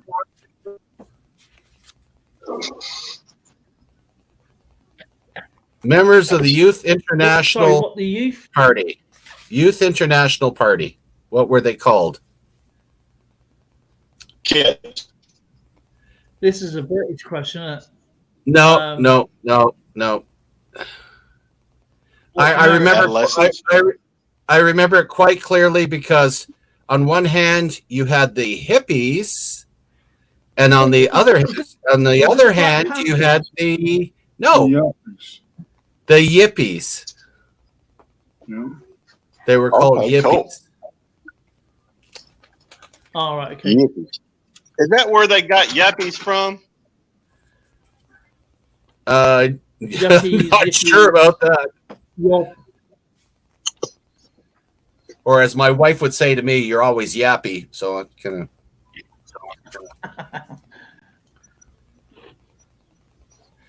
Oh, okay. This is one. Just sit back and relax here, Dale. This one's going to be like lightning between these two. What war did Johnny Reb and Billy Yank fight? Oh, that was a Civil War. Johnny Reb was Confederacy, and the Yank, of course, is the Northern U.S. There you go. See, that wasn't so bad. I have to give you a couple here that you can understand. I should have known that. But see, my daddy, you have to understand, my daddy's a Yankee and my mama's Rankin County, Mississippi through and through. Oh. So, Yeah. I guess your blood is just boiling right now. Then. well, yeah, it got to be, you know. Yeah, it's these mixed marriages. You know what happens. I married a Brit, so I understand. Very cold. They married me. He put a ring there on the desk and just said, "Think about it." And so she apparently said, "Yeah." So, and they still together about 60 years later. Okay, Okay. watch I'm out. sorry, I kind of Gary, distracted from the conversation. Yes, That's all right. That's all right, Gary. Watch how fast these guys try to jump in on this one. What empire, keyword empire, ruled England in AD 120? Ottoman. Roman. I don't know. The Holy Roman Empire. No, it wasn't holy. Oh, the Vikings. It was Roman. Not There the we go. Vikings. Oh, it was Roman. It was Roman. It was Come on. When Roman. did the I got What- to what do it year- in 5 seconds. what year did the Roman Empire fall? Around 300 BC? No, AD? 3, I think. 200 AD? 553, I think it was. Yeah, but that was the Western Roman Empire. There's an Eastern too. Yeah, there was an Eastern that Roman was- Empire. See, that's where Mark Yeah, Antony and that whole Cleopatra thing, Well, having that's even something like that's even further back. I Yep. believe that Yeah, that's the right. real issues started to happen around 270 AD with Alaric and the Goths and the Well, Ostrogoths. they had a civil war.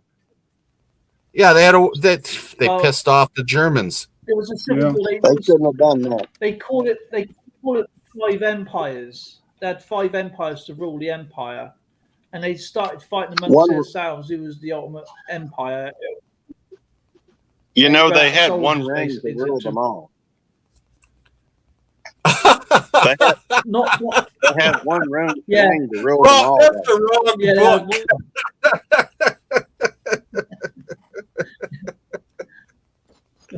It's my precious. My precious. My precious. There we go. I can deal with that. Okay, what does Simon Wiesenthal hunt? Go. Simon was a bear. Simon had no hair. Simon wasn't very well. No, that's not it. So what does and they're still hunting today? Well, what was that, Jason? You're thinking Fuzzy Wuzzy. We used to recite that to my daughter all the time. Yeah, Fuzzy that's Wuzzy it. was a bear. Fuzzy Wuzzy had no hair. Fuzzy Fuzzy Wuzzy Wuzzy was a fuzzy Wuzzy. Wasn't very fuzzy, was he? Yeah. What in Simon, the world does that have to do with Simon Wiesenthal? He hunts Nazis. There you go. Gary got one. Well, it was a lucky guess. I figure Wiesenthal sounds like it might be Jewish, and and you talk about hunting. There's this thing where folks run down, old Nazis and bring them to justice. So it was an educated guess. Here you go. I've got a World War II question for you. Okay. Okay.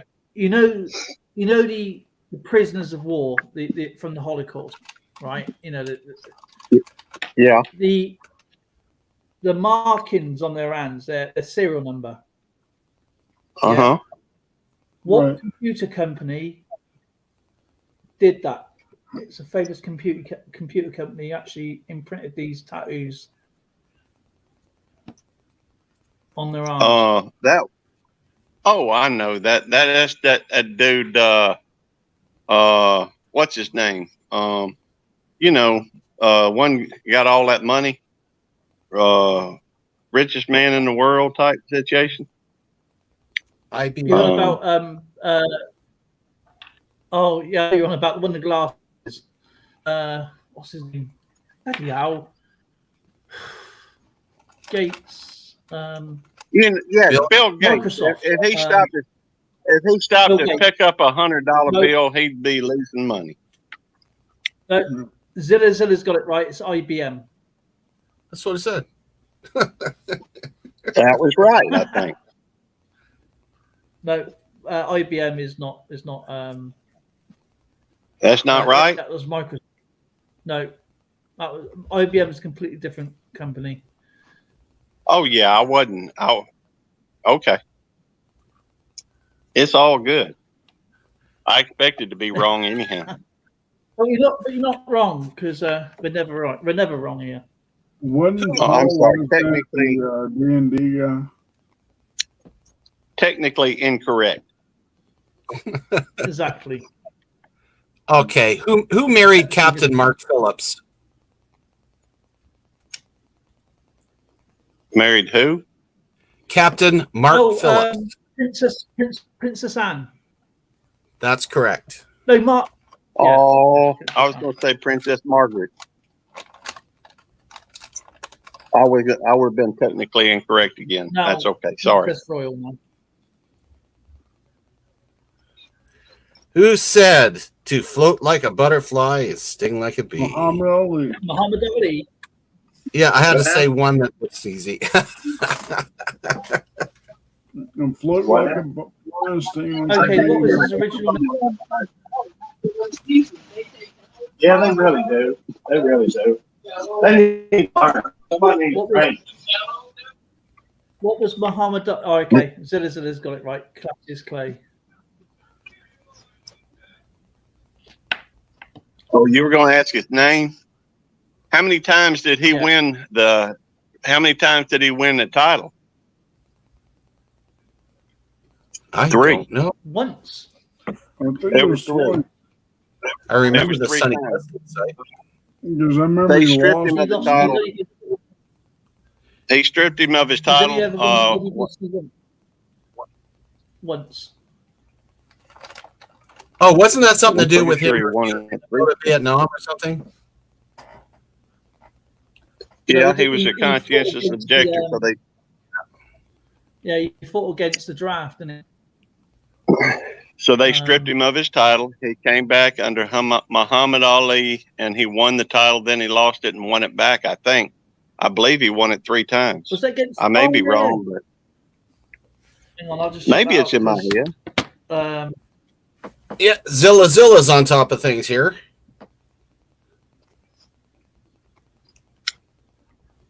What woman was Time Man of the Year in 1952? Sorry. What woman was Time's Man of the Year for 1952? Queen Elizabeth II. Good man. That was her inaugural year. I got a good question.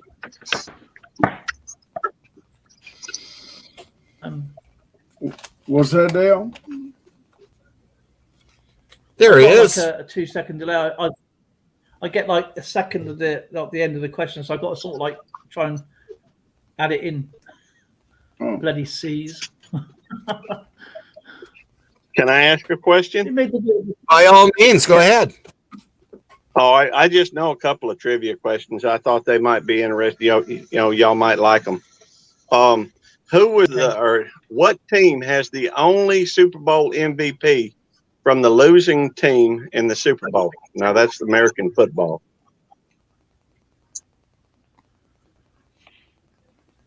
I think that's got to be the Rams. No, I wouldn't have a clue. I don't watch football. Twice. well, that's what makes it interesting. Steve. I was just trying to. Does anybody in It chat? can't be the Cowboys. Crafty Dragon says the Dolphins. Is it No. New Orleans? There was a Cowboy. They were playing the Dolphins. The Cowboy, I think they were playing. I think it's like Super Bowl III. It was such a bad game that the only person that stood out was a Cowboys. I think it was a defensive lineman. I don't recall off the top of my head. May have been Lance Rensel. I don't remember. But and what was the only team to have Super Bowl? Only team to win. Be awarded the losing side for the MVP. It's the Dallas Cowboys. It's the Cowboys. Yeah, that's what I said. It's the Cowboys. All right, Dallas who's the Cowboys. only team to have? Aikman was, I thought, No, that was the 90s. We're talking like the 60s oh, or right, something. okay. We're Yeah. talking like the 60s. Yeah, this is 60s, isn't it? So, yeah. All right, so who's the only team to have That's a good Super question. Bowl co-MVPs? Way I think over that's my gotta head. be Cowboys as well, isn't it? That's the Cowboys as well. Yeah. I'm sorry. Just a little bit of tribute. That's all right. And I can't remember the other player.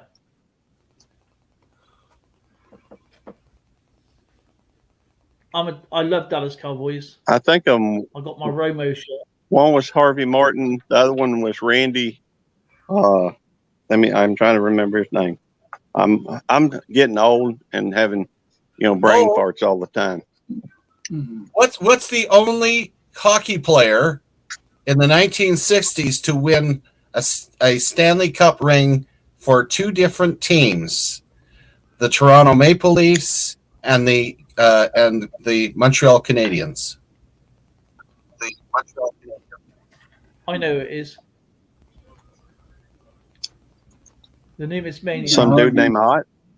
Hockey is not as popular down south. There you go. I just had to throw that in because I felt left out. It's my Uncle Frank Mahovlich.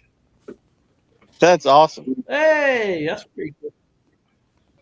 All I right. almost Yeah, got it I'm right, and afraid I didn't say know. you. I know very little about hockey.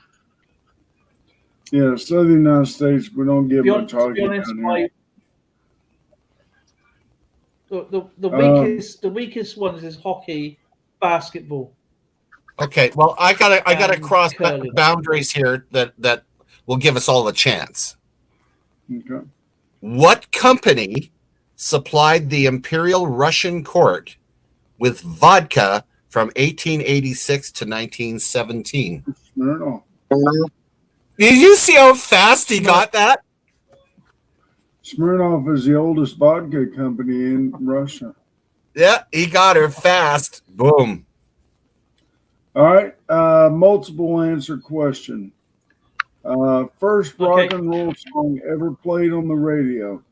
What date, what song and artist, and who was the DJ that got fired for doing it?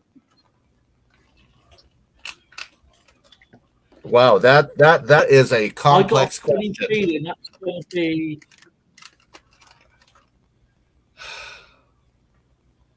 I reckon that was Robbie Williams in Goodman Vietnam. Can't remember the song. What? Okay, so this is early rock and Well, he roll. was a DJ. Yeah. Yeah, the devil music. So Was it Robbie Buddy Holly? Williams was a DJ. It was in Goodman before Vietnam. Buddy Holly. He played a certain Oh. song. It was Buddy Holly. No, he said it was. Dragons got the song. Okay, Bill Haley Oh, I and the don't know what Comets song. rock around the clock. It cool. was I like that June one. 9th, 1956, and the DJ they got Billy fired Haley for rock around the later on clock. become Wolfman Jack. No way. I was actually thinking Wolfman Jack, but I figured, nah, couldn't be him. He's too notorious. Well, he was unknown when he played it, but when he got fired, it started a controversy, and his name got put out so much that he became a famous DJ during that time. All right, as long as we sticking with music, how about first song played on MTV? Video Killed the Radio Star. Well, that was That's right. that was an Hardy kind of thing. It said, You're too late, Dale. it was, Dale, I it got a was delay, Video so Killed I the Radio can't. Star. What you're hearing is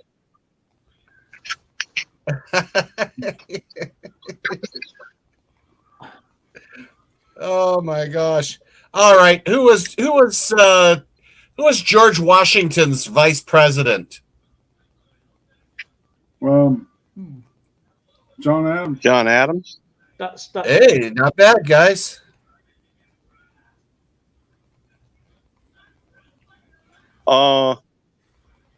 Let's see. What president lived in?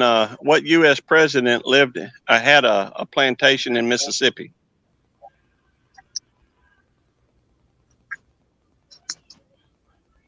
In Mississippi. Yeah, had a plantation on the Mississippi River. I wonder if that was John.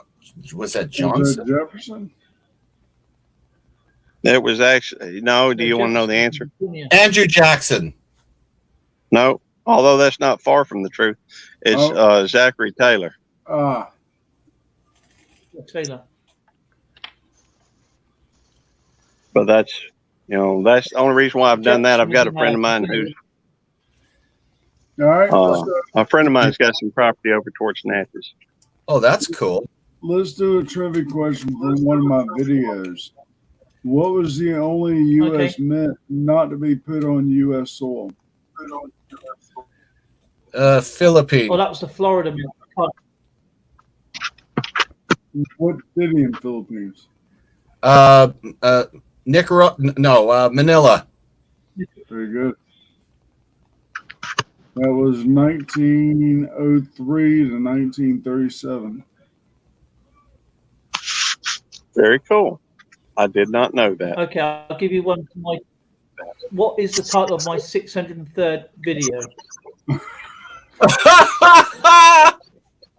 The 603rd video is Belt Loop 29 should be subbed by everybody. There you go. That sounds good. Well, you've got two. I'm just guessing. I'm spitballing here. You're close. I've got over 2,500 videos, so. That's a lot of videos. Oh yeah, he's got a lot. What hemisphere has the most countries, north or south? Well, I thought I it would was the say Western South. Hemisphere, but Oh, the South. I'd say all countries in the South. Believe it or not, it's the Actually- northern hemisphere. Oh, well, I was going to say the Northern just to be contrary. Because you've got the African states. countries. You would think with Africa with so many it would have it, but You've got all the European countries. Yeah. But then I was thinking, what natural breakwater lies off the All right. northeast coast of Australia? is that the Bass Strait? Would that be Tasmania? Sorry, I got like three people The great- talking about it. you go, Gary. I The said Great Barrier Reef? Yes. Great Barrier Reef. Okay. All right. What number am I thinking right now? Whatever you I'm think sorry, would be three. I keep coming up with a blank. I keep coming up with a blank. Zero. Sorry, my reception was kind of poor. That's close. It was 7.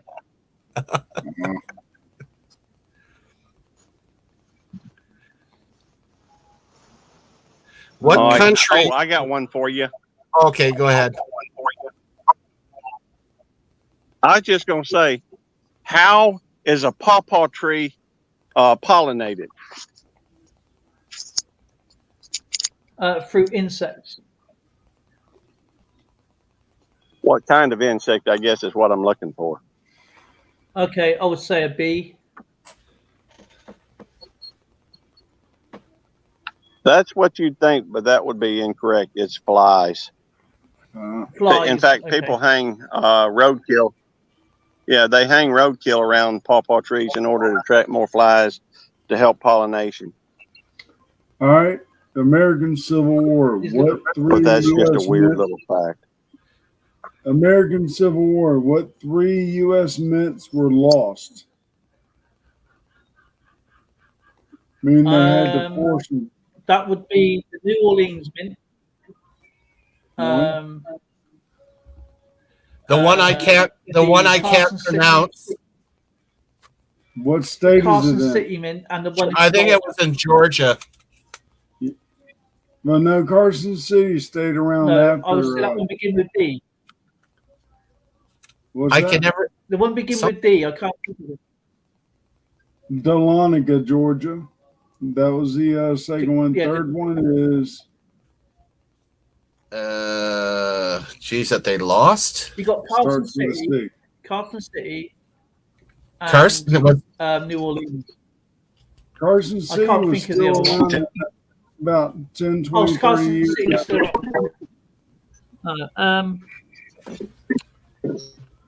Oh, come on. It starts with a C and is in a southern state.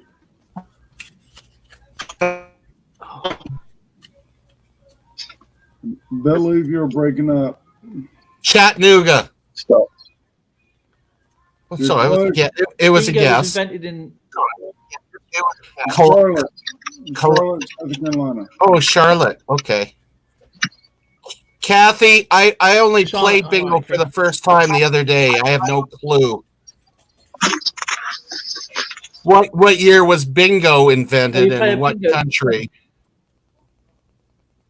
It was invented in England, and No, would it's say- invented at Smoky Moose Hall.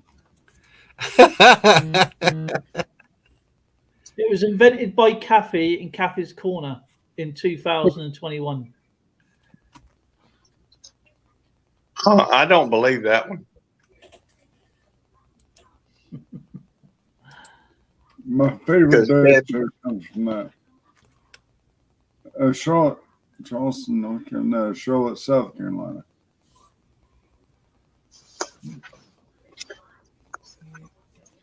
There's a dad joke that goes along with bingo. How do you piss off a bunch of ladies at one time?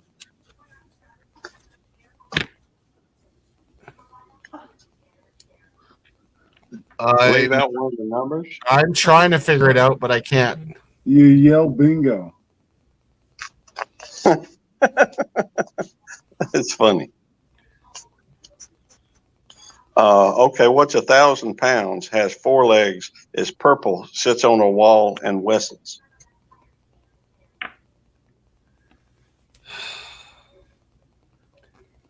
Mm. £1,000 sits on the wall and listens. Whistle. Probably A expensive whistle. speaker. And 4 legs. Oh, record player. Let- Gramophone. No, two The- 500-pound, 500-pound purple wall whistlers. Ugh. It's a dad joke. I got it from my daddy.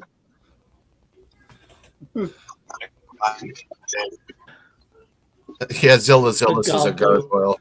Okay.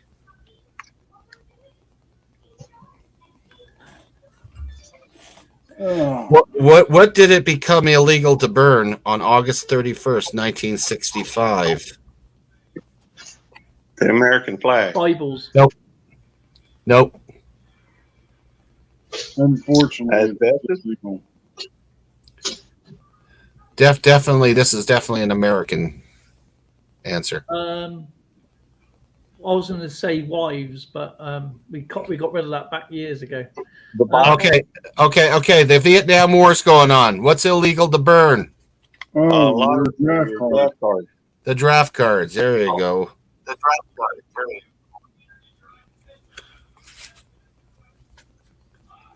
Books. You know, that would be back in World War II. Yeah, I remember that one too.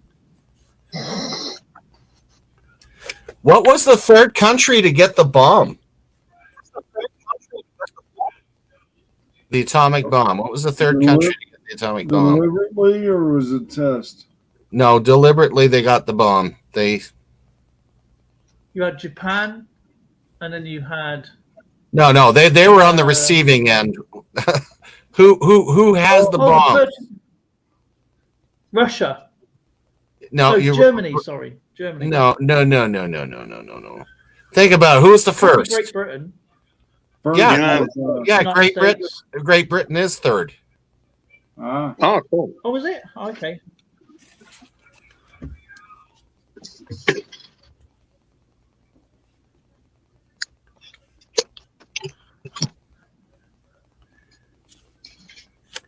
What city was the first home to the Statue of Liberty? Somewhere in France. France. hmm. What city? Paris. Cologne. Oh, York. Cologne. Yeah, Sandman got it. It's Paris. But where was the Statue of Liberty originally supposed to go? But they turned it down and went to New York. Good. How about you? Doing what? Have a wonderful evening. That's a good What? question. I don't know. DC? Chicago. I would say Different Philadelphia. country. Totally It was- different country. It was supposed to go to Canada, but Ottawa didn't want it. It was supposed to go at the entrance, the west entrance of the Suez Canal. Really? Yep. Do you think that would have helped make some peace in that end? I don't know. Yeah.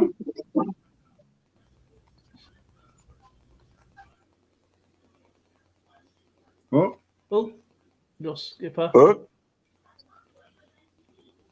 I think he's had a phone call. That's probably good actually because he's reset. Because I'm getting a bit of a really bad delay here.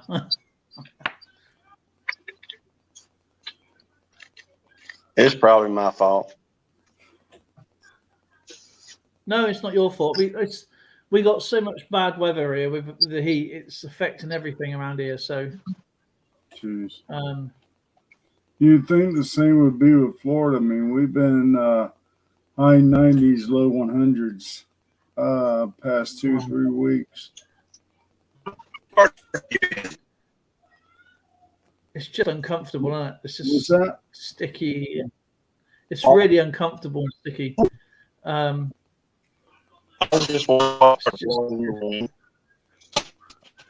what part of Florida, man? I'm in Jacksonville. Okay. When we used to live up in Panhandle, up in Chipley. You're breaking up real bad. I can't understand what you're saying. So I'm just saying, Chipley. We used to live up there years ago. You're coming in clear now. What'd you say at the beginning? Sorry. I was just saying, we used to live up in the Panhandle of Florida, up around. We lived in Chipley for a while, Crestview, Florida for a while, and Pensacola for a while. It's a nice area. That's about 6 hours from me too. Very cool. Let's see. First mate, you over at you in the UK, ain't you? Yeah. That's pretty cool. I've never been there. It's all right. It's everywhere's home, isn't it? It's just there's lots going on at the moment around the world, and that's true. But unfortunately, we're going through a crisis at the moment with the Parliament and stuff. But it is what it is. It gets sorted out, I guess. My computer crashed. Where I live is not so bad. We got a lot of really old historical areas, right? I used to do a lot of metal detecting years ago, but I can't do it anymore because it's all red taped. So there we go. Are you anywhere near? Have you ever been to the River Thames? Yeah. I've been to both. Oh, cool. The Thames River in London, Ontario, and the Thames River in London, England. Cool. Sometimes I watch those mudlarking videos from a lot of folks over there and near the River Thames do mudlarking. I do the same thing. Yeah, you got to do that. You need a Queen's Council license to do that, but you can go down and pick up stuff. But certain artifacts you have to report to the police, and because they belong to the Queen's Council. But they will offer you a price for them, or you can opt to put into a museum. If you what go down kind of further down, would that be? Sorry.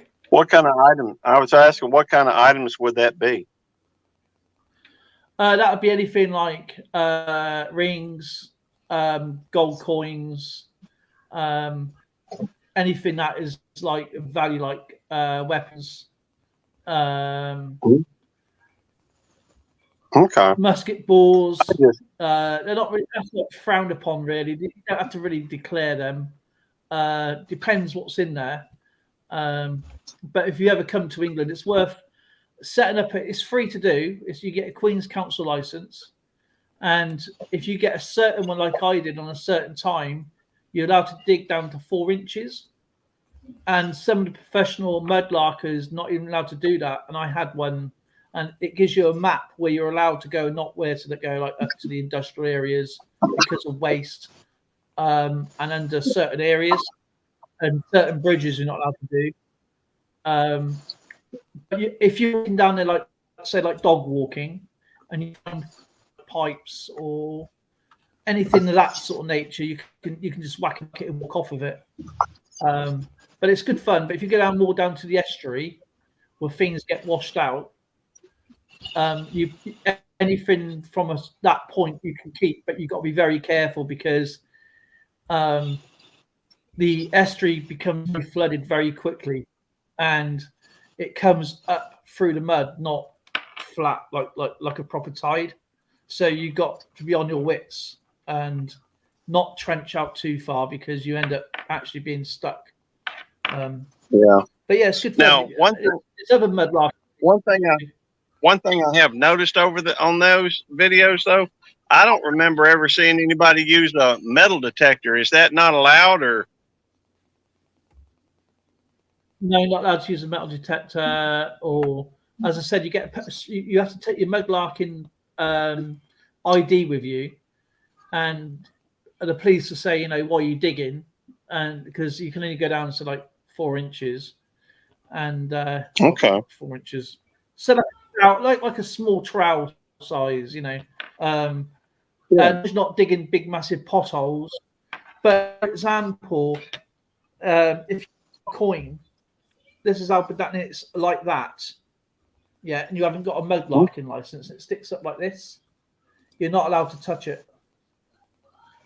You're not. Really? If you get caught by the Met, please. Yeah, it's got to be like that. It can't be stuck in like that. So they can't pull it out unless it's under a rock or a stone. That's different. But if it's actually stuck in the mud, you can't pull it unless you've got a Queen's license to do it. You can sign up to one of them, and they last a year. So I'm sorry, Skipper. I didn't know that. Kathy, I know you answered your own question, but her original name was Helen Barbie, and she was originally born in New York City, and she became hoity-toity when she became a countessa. Still won the gold medal, but Hélène de Portes. Oh, good grief. Helen Barbie. I'm not familiar with that particular Barbie. Well, that Barbie was the first gold medal winner for women. That's pretty cool. That was very cool.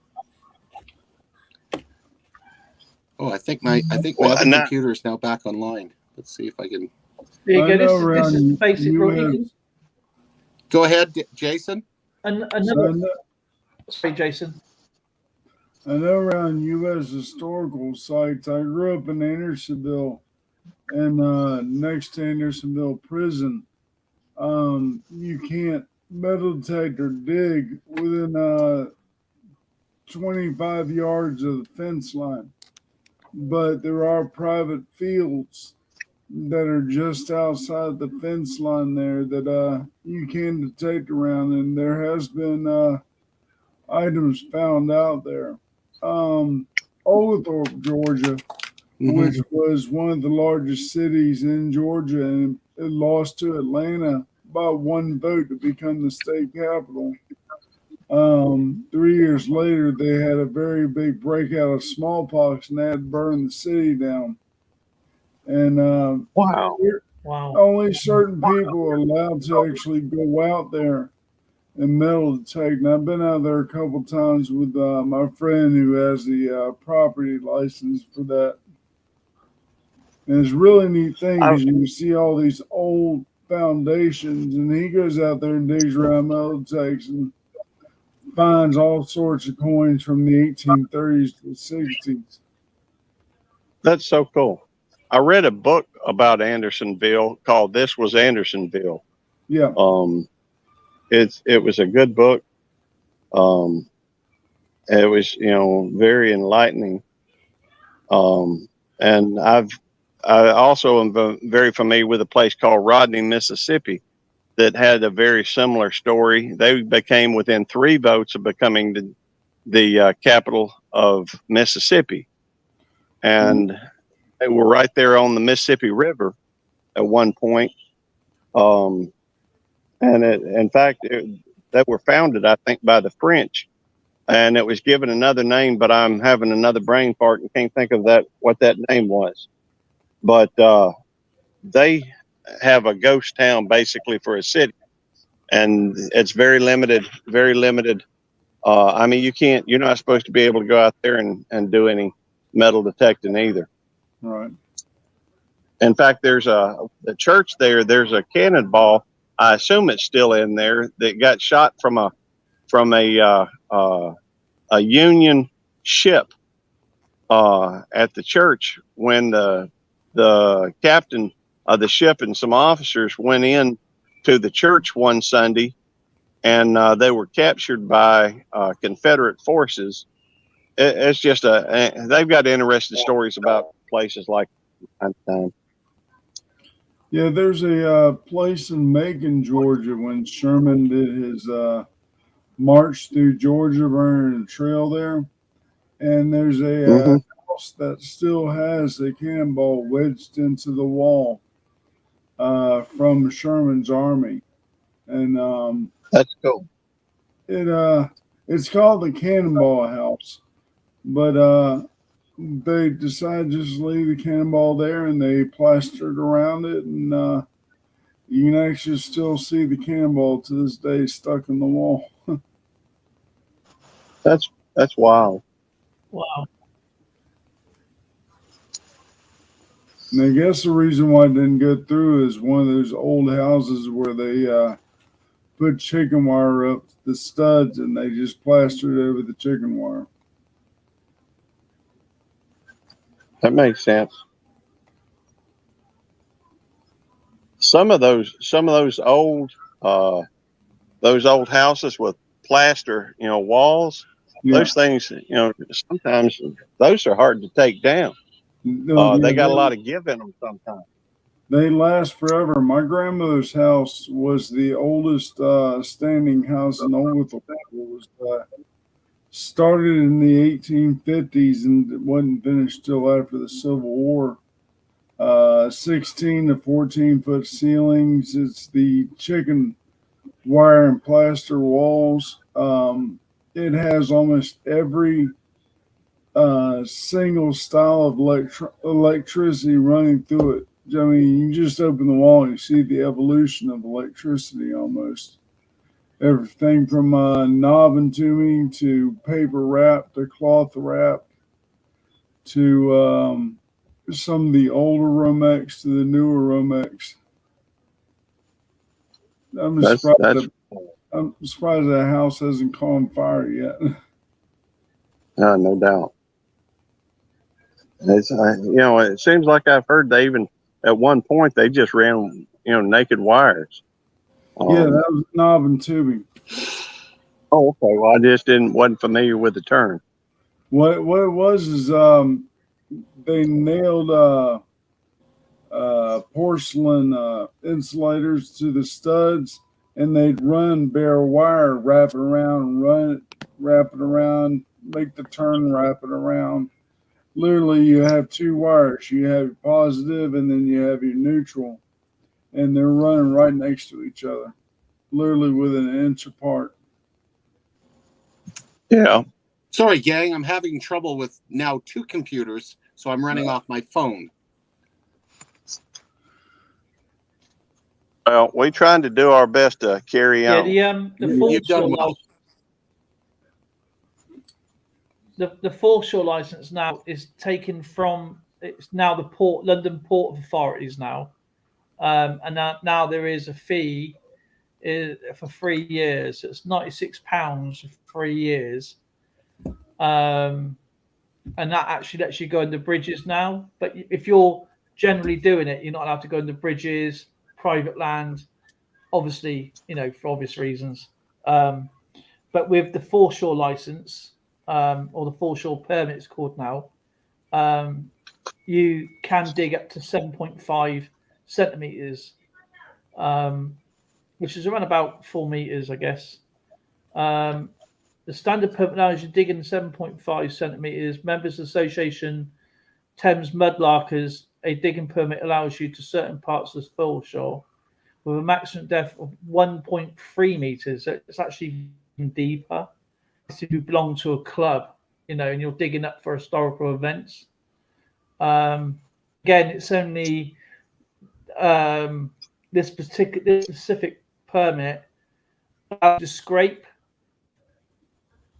dig, about 3.7, about 4 inches more or less.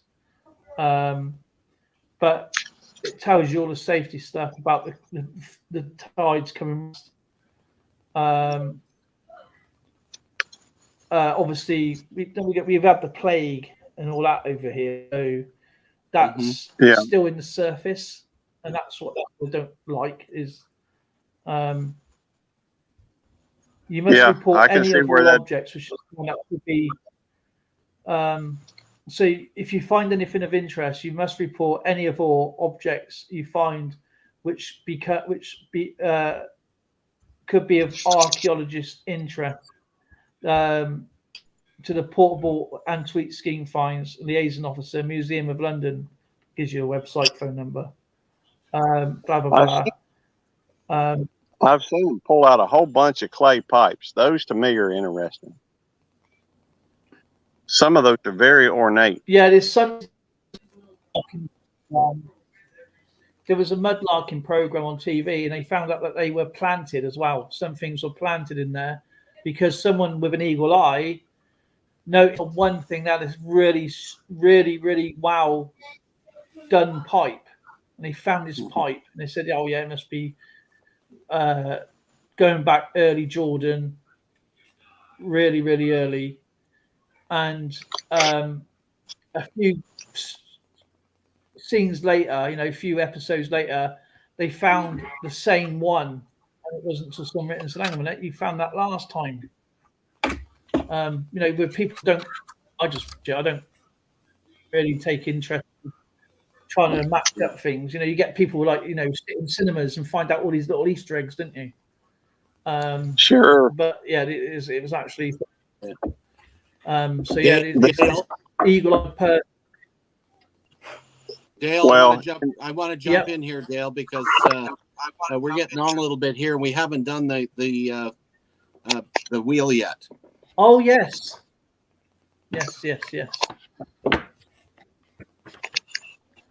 I'm not sure what the wheel is, Numis. I'm sorry.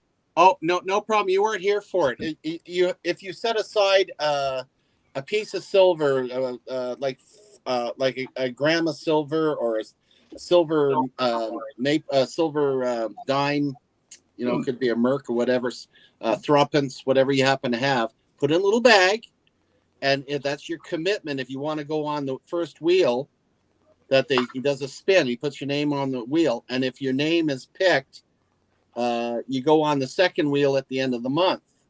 Now, everyone that sets these coins aside, all the last person off of the end month wheel, everybody sends their coins to that person. So if you get up X amount of people in there, you can have 10 or 12 people sending coins to you, and we call it pay it forward. That's very cool. We got dime bag on at the moment. So we got dime bag tonight. Yeah.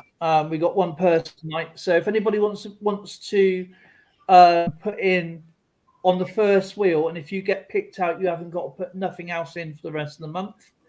And at the moment, obviously, if you're not from America, you can put in any piece of silver you like. A piece, gram, a threepence, sixpence, a shilling, anything. At the moment, we have 1, 2, 3, 4, 5, 6, 7, 8, 9 prizes at the moment. A dime means something different around here. So, did you want to get in on this, Gary? Not that dumb. I appreciate it. I don't have any silver. Jason's already been picked. You only play the ones that get picked. So, yeah. Well, so it sounds very interesting. I don't have any silver. I appreciate the offer to let me get in. It's completely voluntary. There's no pressure. Thank you. Yeah. I just saw you as own. Shipping. I ship all over the world. We got people from New Zealand, we got people from Canada, we got people from the US, and we got people from Great Britain playing. So if you've got a spare Mert dime, a spare Rosie dime, just something tiny that's not going to be expensive, and you can, if you've got a spare one, whatever. No, shipping is not a lot of money. It costs around about tiny little things like that. Ship a dime, you're talking normal postage.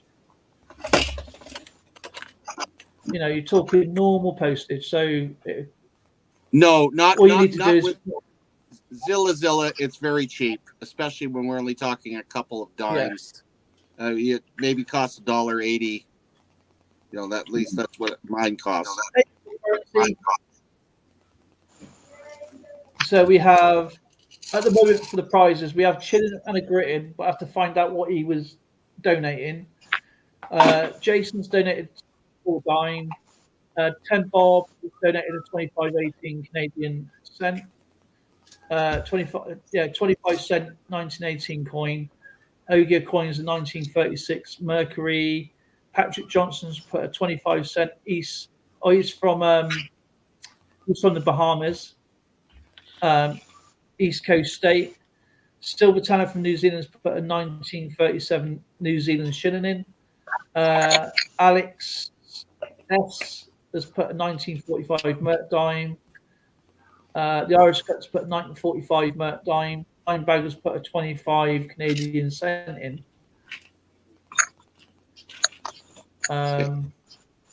Currency of the Earth is just Currency of the Earth. Just asked, can anyone so yeah, help me? Anybody wants to put in?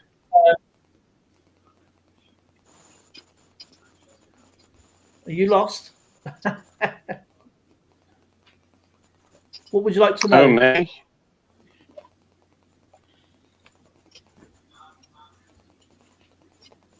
And if you get picked for this day, you don't have to play for the rest of the month. That's But right. if you want to play on the Thursday's wheel, then you have to put another dime in. So anytime it's an honor system that you put on anytime you want to play.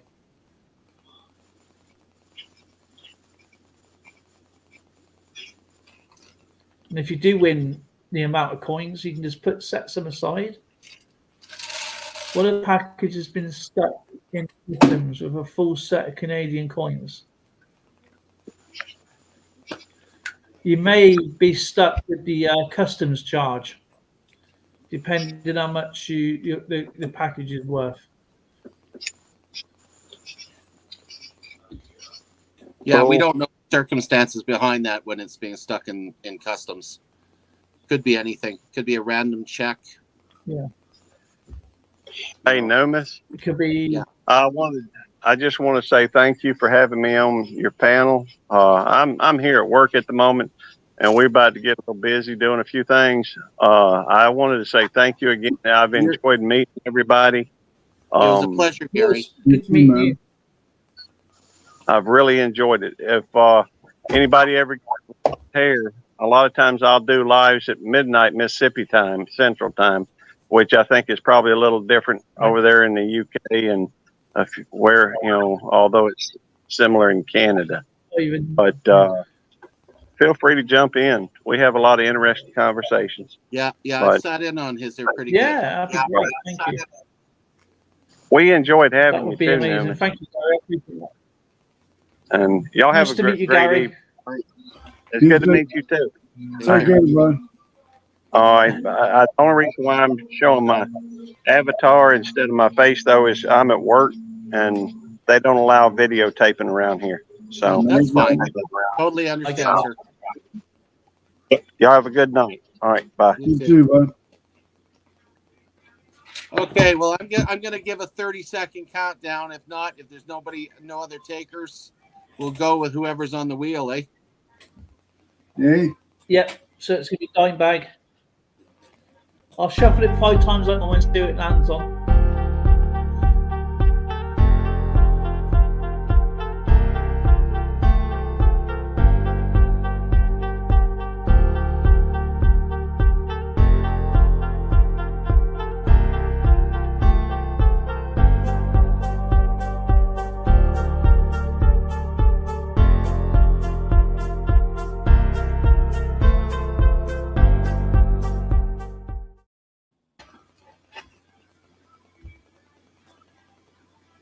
was interesting. That went 29, 16, 4, then back here.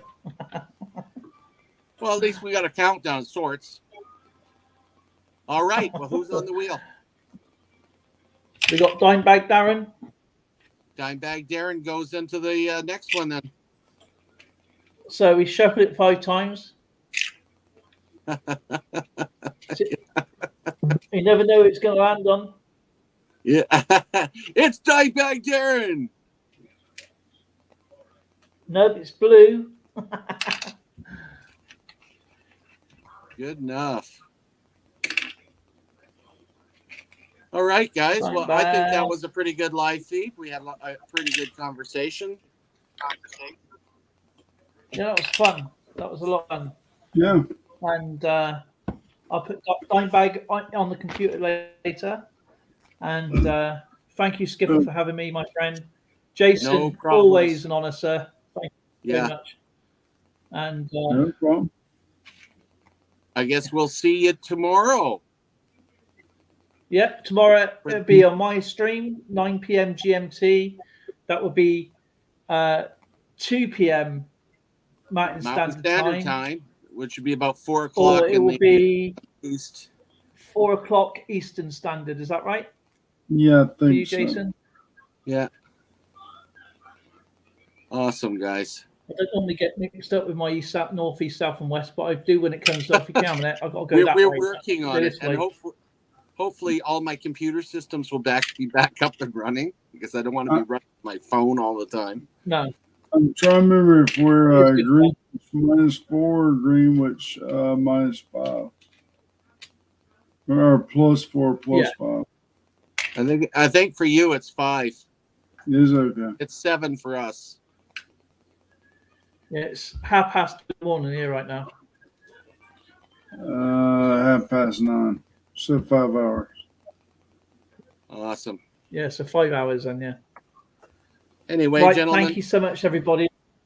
Have a good night. Appreciate everybody coming out. Thank you for dropping by. And, All right, guys. Y'all have a good night. Night. and you too.